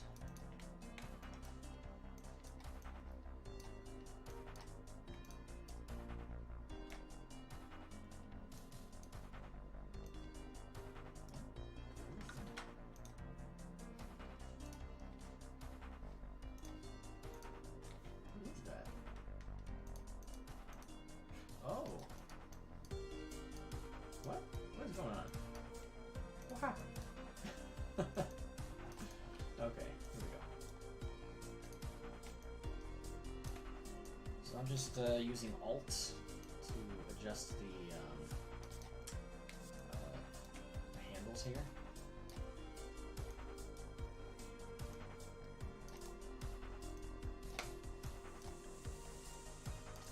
I'll have to do some more adjustments to the rig as well for certain mouths as I go. But for now, that's all we need for this one. You know, nothing crazy, because he's not going to be changing the mouth shape all that much. The next thing I want to do is I'm going to duplicate this. So drawing, duplicate drawings, and then I want to take the line layer and I want to break it right around there. Yeah. And then put a little point there. Bring that in just a touch. And I want to change the line weight so we can get that nice little taper in there. This is going to have to come forward a little bit though.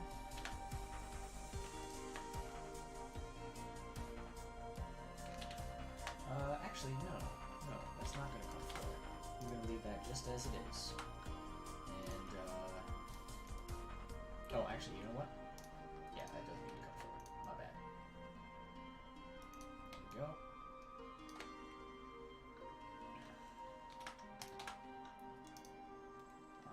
But we also have to change the color, because that's got to extend.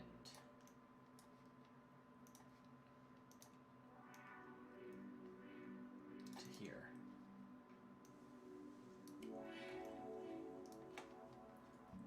So since that extends to there, this has got to extend as well, all the way to there.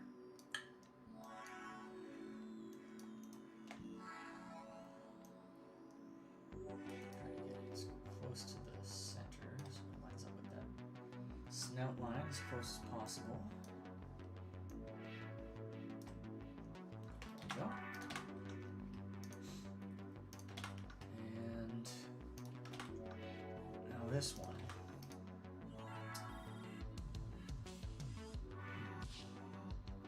What I could do. Okay, I'm gonna do it that later. I'm gonna do these ones first because those are a little easier. So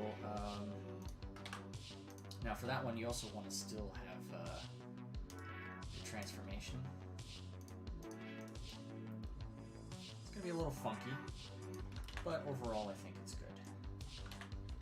Actually, you know what? I don't think we do need a transformation. Just leave it like that. Anything we need for that, we can probably get with squash and stretch.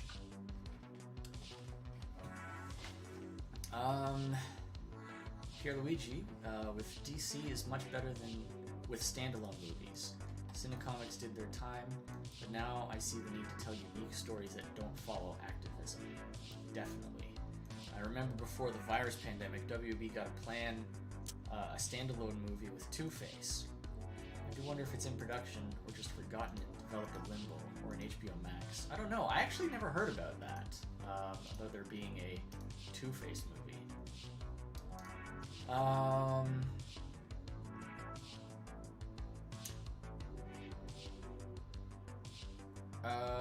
I just got your DM, Pierre. I'll talk to you later about that. Yeah, I'm not sure what you're asking of me, but yeah, I mean, if you just need some like advice or need my eyes on something, yeah, I'm happy to check it out, take a look at something for you. Always happy to help out my bros. All right, so this one's got a deformer, but needs to change things. So duplicate drawing, and I'm gonna cut it off here, and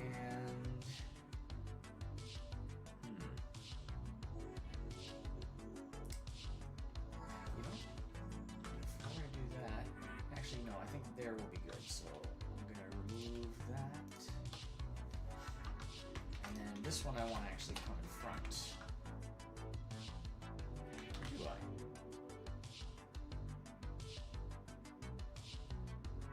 Yeah, no, that's good. So you can see what I did there. All I did was just remove the line. And then what I want to do is just add a new point there. Or actually, no, not there. I just want to add a new point in the pencil editor. And then I can just adjust that so it tapers in nicely. And do the same thing on the other side. I'm just pressing Control-click to add a new point. And then Shift and drag to adjust those on both sides at the same time. And there we go. So same thing on this one. I don't need to deal with the top of it, but I do definitely need to get on the bottom. And you know what? I think squash that up a little bit. Actually, yeah, just a touch. Just a touch. Not a huge deal. Drawing. Duplicate drawing. Grab that pencil. Delete those points. Get it here. Pencil editor. Add a point. Shift, drag it in. Shift. Taper that out. And you're good to go. So now, if I disable the special pose, you can see it looks pretty good now. Matches up pretty close, you know, only it's a little more on model. Yeah. So I'm going to do the same thing with these back spikes since they're going to be super quick as well. And they don't have to sync up. So, first off, drawing, duplicate, and then do it here.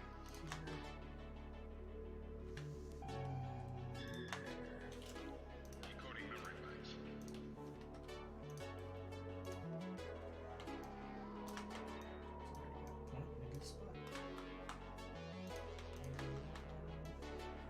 Don't know if that'll show up at all. It might once things start moving. That does happen from time to time. This feller. Drawing, duplicate. Point there, there. Delete those. Don't need to taper that one because it's hidden by the other one. This one, take it up, and then some more here.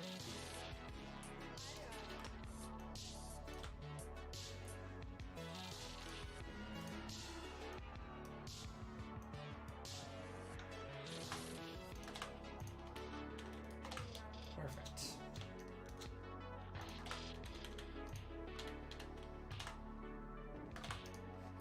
I do want to add the transformation to these one here because I do want to move just cool, cool. Let's get there we go. Yeah, just slightly because there's a the back line is kind of being exposed there, so we just want to cover that up. Hey, Neostar Productions, thanks for hopping in and joining the stream. If you missed the earlier portions, don't worry. I'll give you a quick overview of what we're doing here. So, right now what I'm doing is I'm basically just tracing over with the rig that I made for Sonic, Mr. NeedleMaus, over top of the special pose that's going to be our first pose for the animation. And right now, I'm just going to disable the rig for a second, just so I can show you. I also have another rig for a Sonic enemy that I did, so he's going to show up in a little bit. And save that. I also have a background. It's just rough right now because we're just using it as a placeholder. But you know, as you can see, it's quite different from the Mickey scene that we're copying.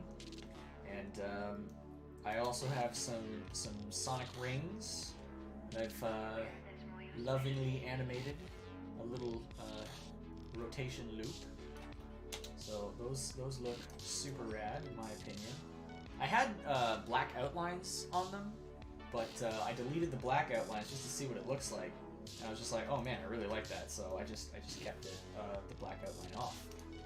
Made them look slightly shinier. So yeah, so I got that background. You see we're gonna pan through that.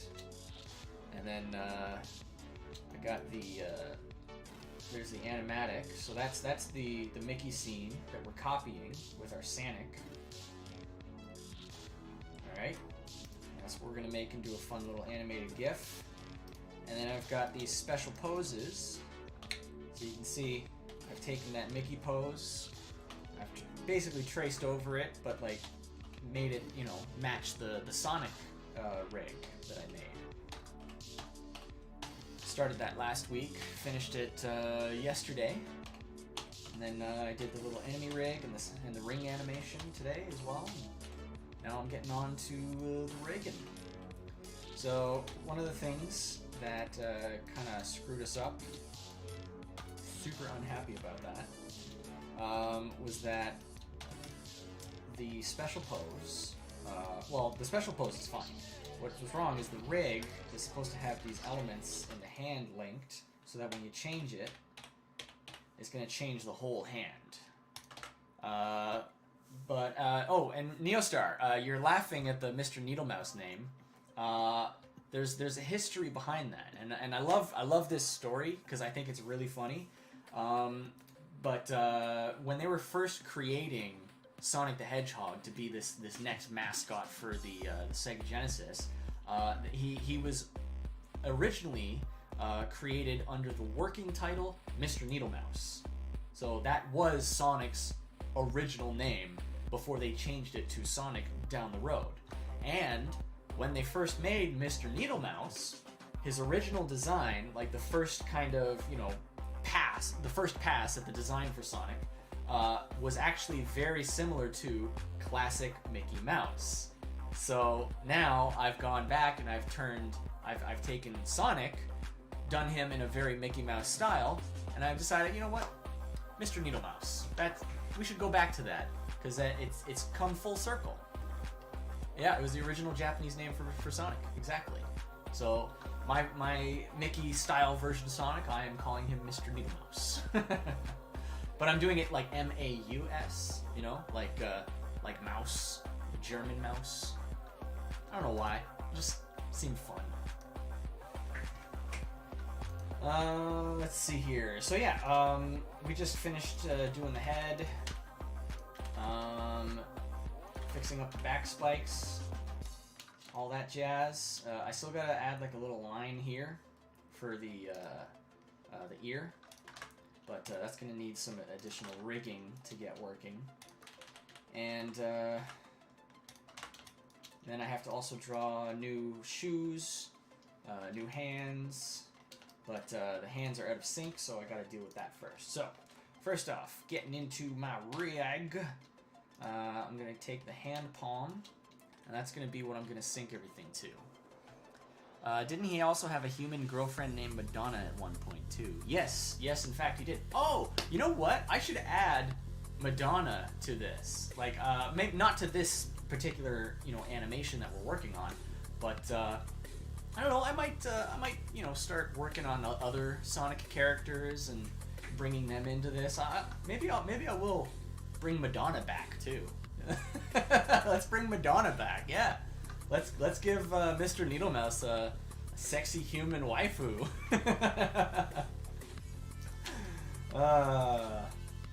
Sank fans are gonna be so mad. Oh, I forgot to put the transformation back on this. That's going to be important for animation. We're going to want some secondary animation on these guys going. It'll be easier to do that with the deformation, the deformer attached. So, all right, we got our hand palm. Now we got our hand details. We got to go into here. We got to right click. Now we got to add synced drawing layer. No, I want to sync layer with. What is going on here? That's not right. What are you doing?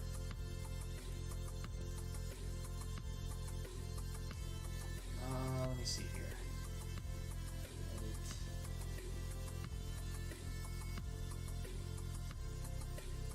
I think it thinks that it's already synced, but it's not.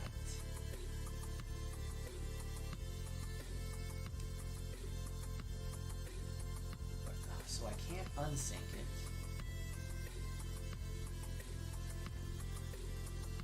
And I can't sync it. What is happening here?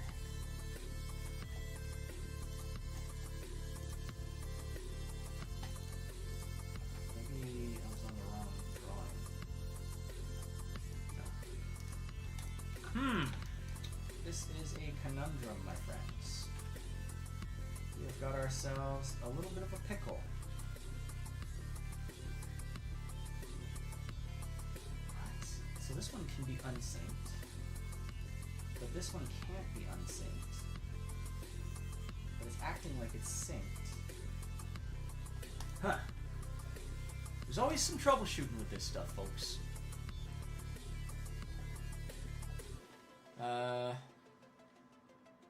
Neostar says, I've read a few books on Sega and Nintendo's development back in the day. I plan to do something similar with an old character I made. Yeah, no, by all means. Have at thee. Alright, so I think I'm going to try unsyncing all this stuff. And then see if that helps.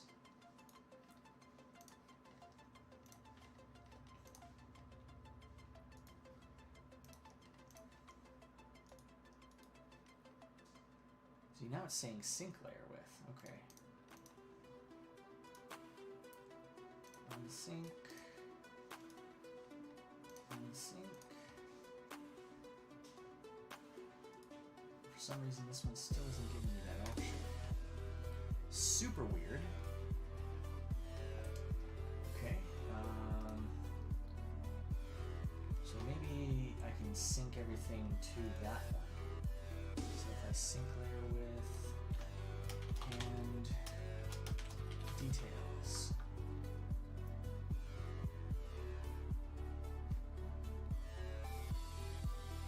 Is this? Okay. I gotta double check. This is arm group, not arm group 1. Okay, that's a very important thing to know. Very important. So, hand palm, sync layer with, and details. There we go. Alright, so now they're synced.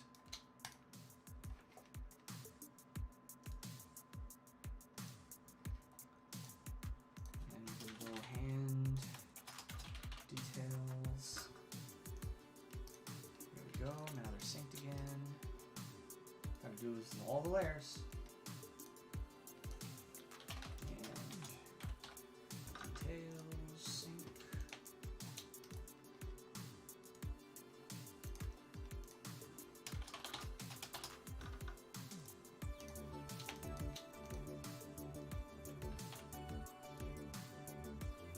And sync.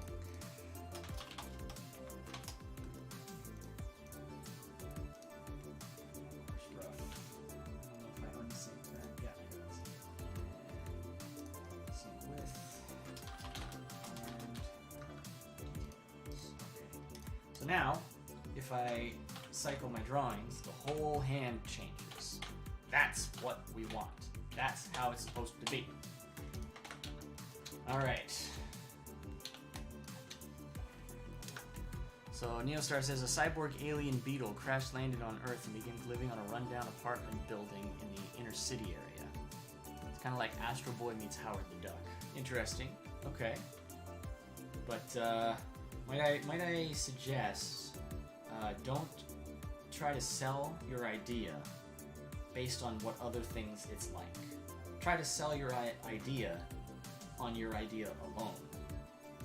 I think too many people try to do like that whole like, oh, my idea is this mixed with this, and then a lot of audience, their first kind of reaction, and I know that I kind of feel this a little bit too. You know, when people pitch something to me, it's like, oh, it's this mixed with this. It's like, oh, okay, well that just means like you're just kind of copying. You know, at least that's what it tells me. Like that's what my mind kind of automatically sort of jumps to. It's like it's not really original then. It's just like a crossover fan fiction, kind of.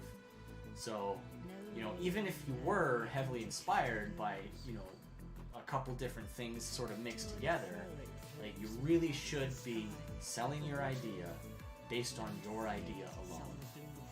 You know, because I think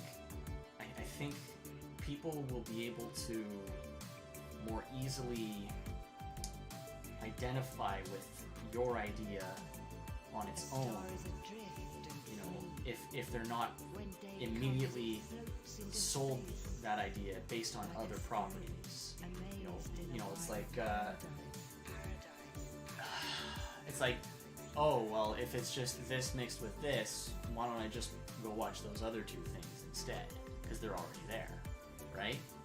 So, I mean, that's just, you know, just a little bit of advice based on that. I've been seeing a lot of people in indie comics doing that lately, where they're saying, oh, here's my comic, it's this mixed with this, you know? And it's just like, well, what if I'm not familiar with those two?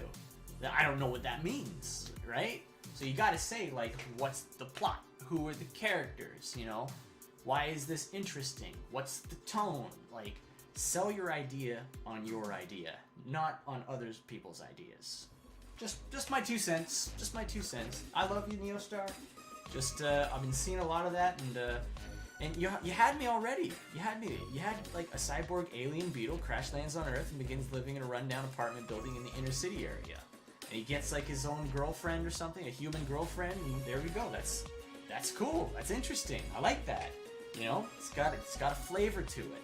And then you say it's Astro Boy meets Howard the Duck, and I'm just like, well, now it's not. Now I'm just thinking of those two things.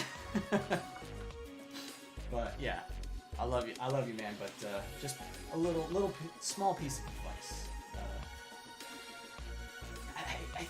You gotta have faith in your idea, and if you're trying to sell it on somebody else's work, you know, or on the things that inspired the idea, then it doesn't instill confidence in the reader, because it kind of tells the reader that you don't have confidence in your idea.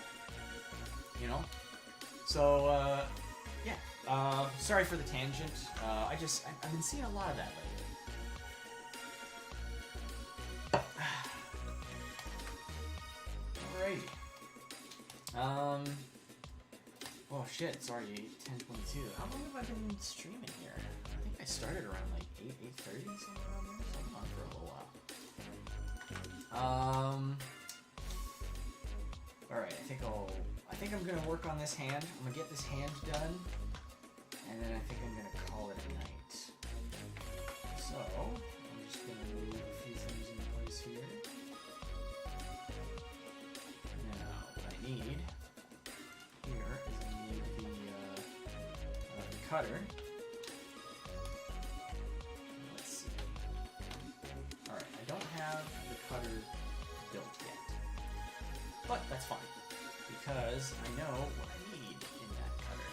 And I've already got it set up, so it will work as it's supposed to as soon as I draw it.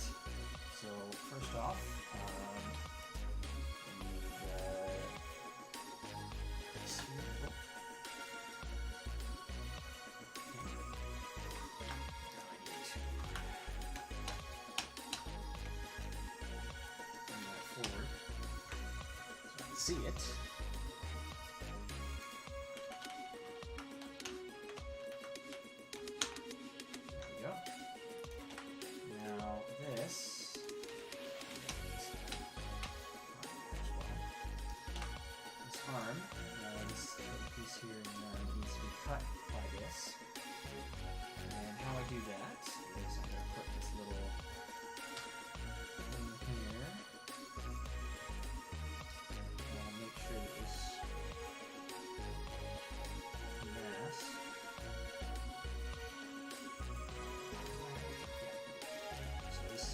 cutter. I'm just gonna copy that, put it in the color layer, and that's where the cutter is applied to, so now it cuts the arm.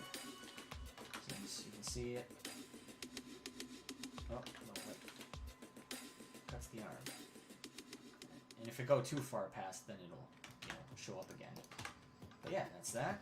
So there we go. It's a little rough, but I could add a deformer to this to like line it up, much smoother. But it's, it's close enough. It's not super duper crazy important. Now this guy, I'm just lining it up.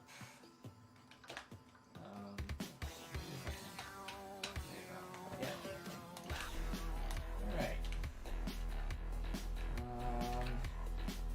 What I'm gonna do is I'm actually going to delete these and draw over them.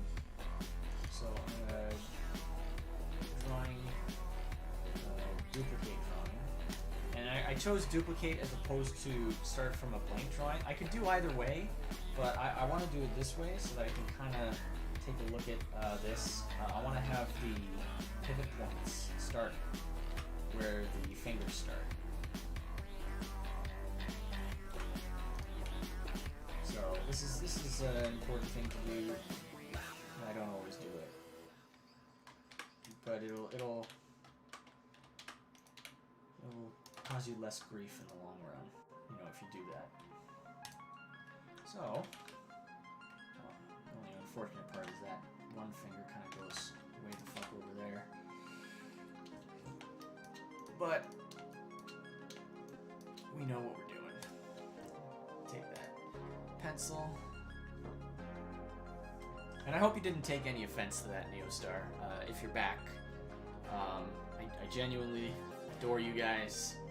I want to make you guys. I want to see you guys succeed. So if I see you doing something that I think is not going to benefit you, I'm gonna point it out. I'm gonna give you a little bit of criticism, and I hope you guys will give me criticism too when I do something that you think might be steering me the wrong way.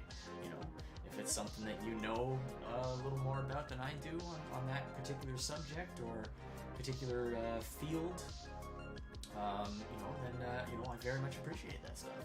I want to see you do well. I hope you want to see me do well. Yeah. If we all kind of like push each other to be better, then we'll all be great.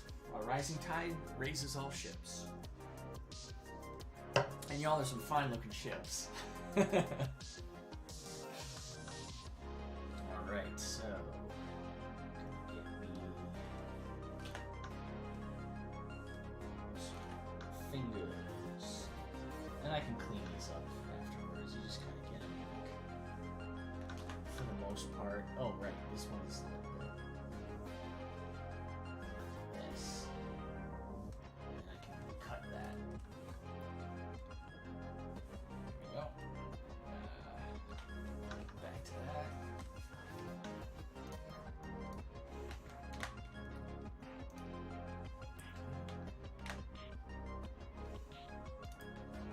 And this one, that first.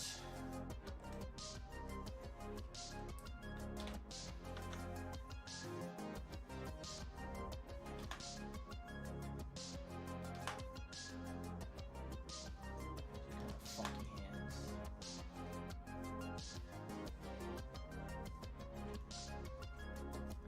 Humble Marty says it best. Let's all do our best. Absolutely. Absolutely. I like seeing people I like succeed. You wouldn't think that would be a controversial thing. You wouldn't think that would be abnormal or uncommon. I like seeing people I like succeed. But strangely, it is uncommon. There's a lot of people out there who get so super jelly. There's a whole lot of people that really need to go to jelly school. Okay. Yeah, I got the jelly school on the line. Okay. We just watched that episode of South Park the other night, so it's on my mind. Jelly school. But for real though, I do feel like the jelly school almost needs to be a real thing because there's way too many people that are just way too jelly. Way too jelly, y'all. Alright, we got our lines. Now just need the hand. Palm. And I like what Neostar's doing. He's got some good stuff coming out. He's got that Riser Man. He looks like a fun character. He's got that, we need more Sentai. I fully believe that. I always liked Sentai. I loved Power Rangers growing up. Man, as a kid, what was better? What was better than Power Rangers as a kid? That stuff was the hype. I used to be in karate as a kid, and the reason I was in karate was because like I love Power Rangers. I wanted to do that awesome Power Rangers action, you know. It was the shiznizzle for Rizzle, you know, my nizzles. It was awesome, but I was extremely negligent with my like I was always trying to duck out of martial arts class because it was always on at the same time as Power Rangers. I wanted to watch the show, man. How are you gonna have the class for martial arts at the same time as Power Rangers? I mean, come on. Shooting yourself in the foot. I mean, that's the inspiration for people taking up martial arts at that age. Especially back in the 90s, that was awesome. You can't make me choose one or the other. Like, I'm gonna choose Power Rangers, because I'm a kid, man. I'm a kid. Was a kid. What's it gonna be, kid? You wanna be like the Power Rangers, or you wanna watch Power Rangers? Well, I'm a kid, so yeah, I wanna watch it. That's fun. Doing martial arts, that's hard work. You know, it's rewarding, and I liked doing it. I did, but it was just they had to have that class at the worst possible time. You can't make me choose, man.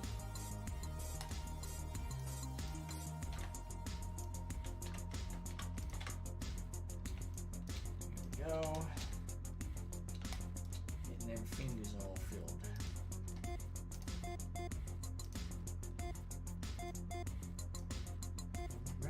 Baby, gonna hold her tight, gonna get some... Oh, hey, Marty. I gotta ask, how is work on Corkhorn going? I know I've been seeing you posting some stuff. I know you DM'd me a few things as well. You know, every once in a while, with, like character designs and stuff you're working on. So I'm just wondering how that's going. I'm excited. I'm glad you're pursuing that. I'm looking forward to it. How is the Corkhorn doing? You know what? Corkhorn would actually make a super adorable Mickey-style character. That would fit really well. That would fit super well.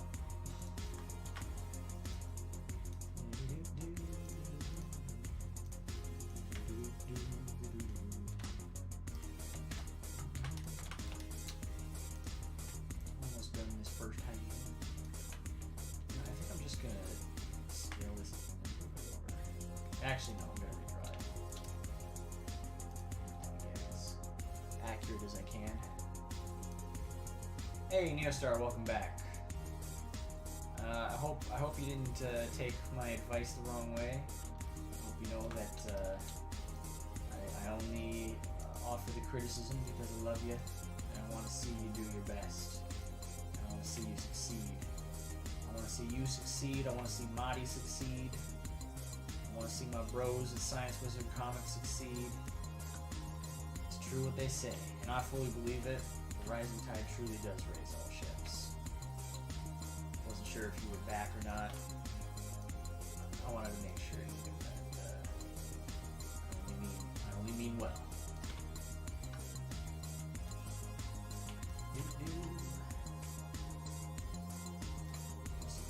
Riser Man. I think that looks fun. That looks definitely fun.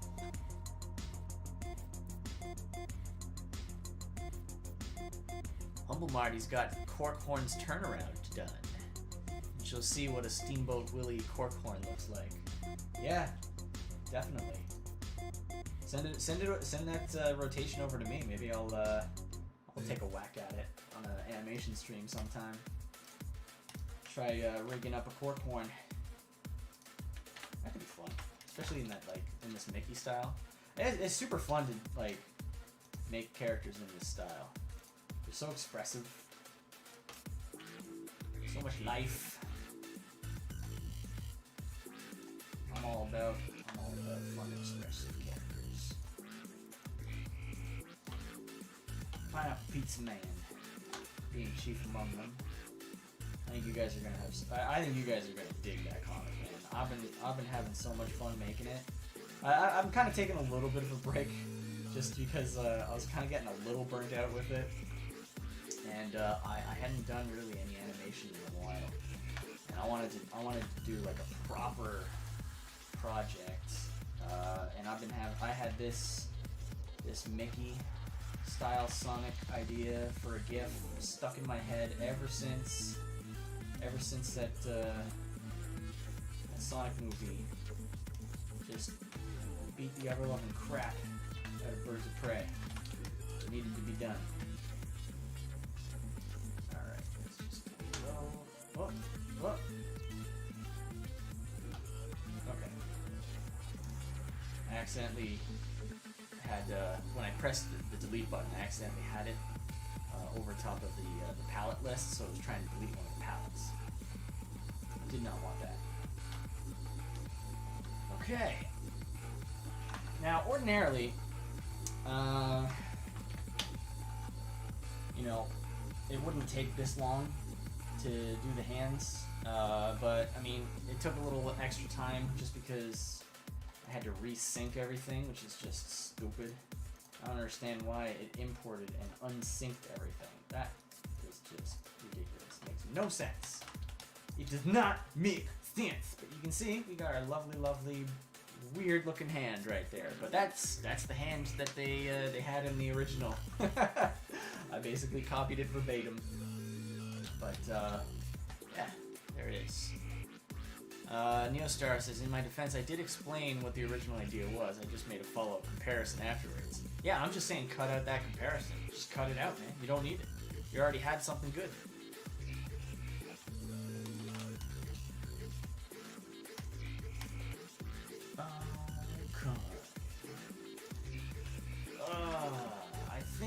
I think I'm gonna call it a night on this one. I think my waifu is making dinner right now, and I think that's probably almost done. She's really just making some noodles for the most part.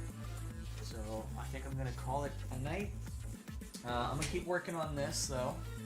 I'm gonna finish off this special pose, and we'll see where I am next week. When I drop in for another stream. Hopefully this continues to motor along at a good pace. So I hope you guys are enjoying it. I hope you guys are liking, watching the process here and seeing how all this stuff comes together. Because we got a lot to do still. Still got to draw that background. But oh boy, it's gonna be a lot of background to draw. A lot of stuff. And I'm looking forward to it. I think it's gonna be really great. I think it's gonna be really fun. We got all that Sonic reference in there, and that Gotham nighttime scene. Changing everything up enough to really make it a little more modern, a little more original. Not just copying and pasting the background and then just doing the Sonic. No. We gotta change every element. We gotta change it all. We gotta do our best every time. That's the MANimations way. Even if it's just a fun GIF, just to poke fun at the crushing defeat of Birds of Prey at the hands of Sonic the Hedgehog. Even if it's just that, just a little gift for that, you gotta give it your all, man. You gotta put your everything into it. You gotta make it sing. But yeah, thanks so much for joining me, guys. Neostar, Humble Marty, Pierre Luigi, of course. You don't usually get to come into these streams because of the time differences there, Pierre. But so nice to have you. I hope you learned something. I hope you enjoyed our witty banters. Neostar says it's essentially absurdist urban fantasy story. Get rich quick schemes, supernatural threats, and fish out of water hijinks. Love it. That sounds great. Do it up. Humble Marty says she loves fish out of water hijinks, and I love food, so I'm gonna go eat with my wife. I love you guys. Thank you so much for coming. Make sure you're checking out all our stuff. I know you guys already are. You're all following MANimations Inc. on Twitter. But hey, if you do get a chance and you got an extra dollar to spare here or there, check out the Patreon too at patreon.com/MANimations Inc. All right, take care, folks. Have a good time.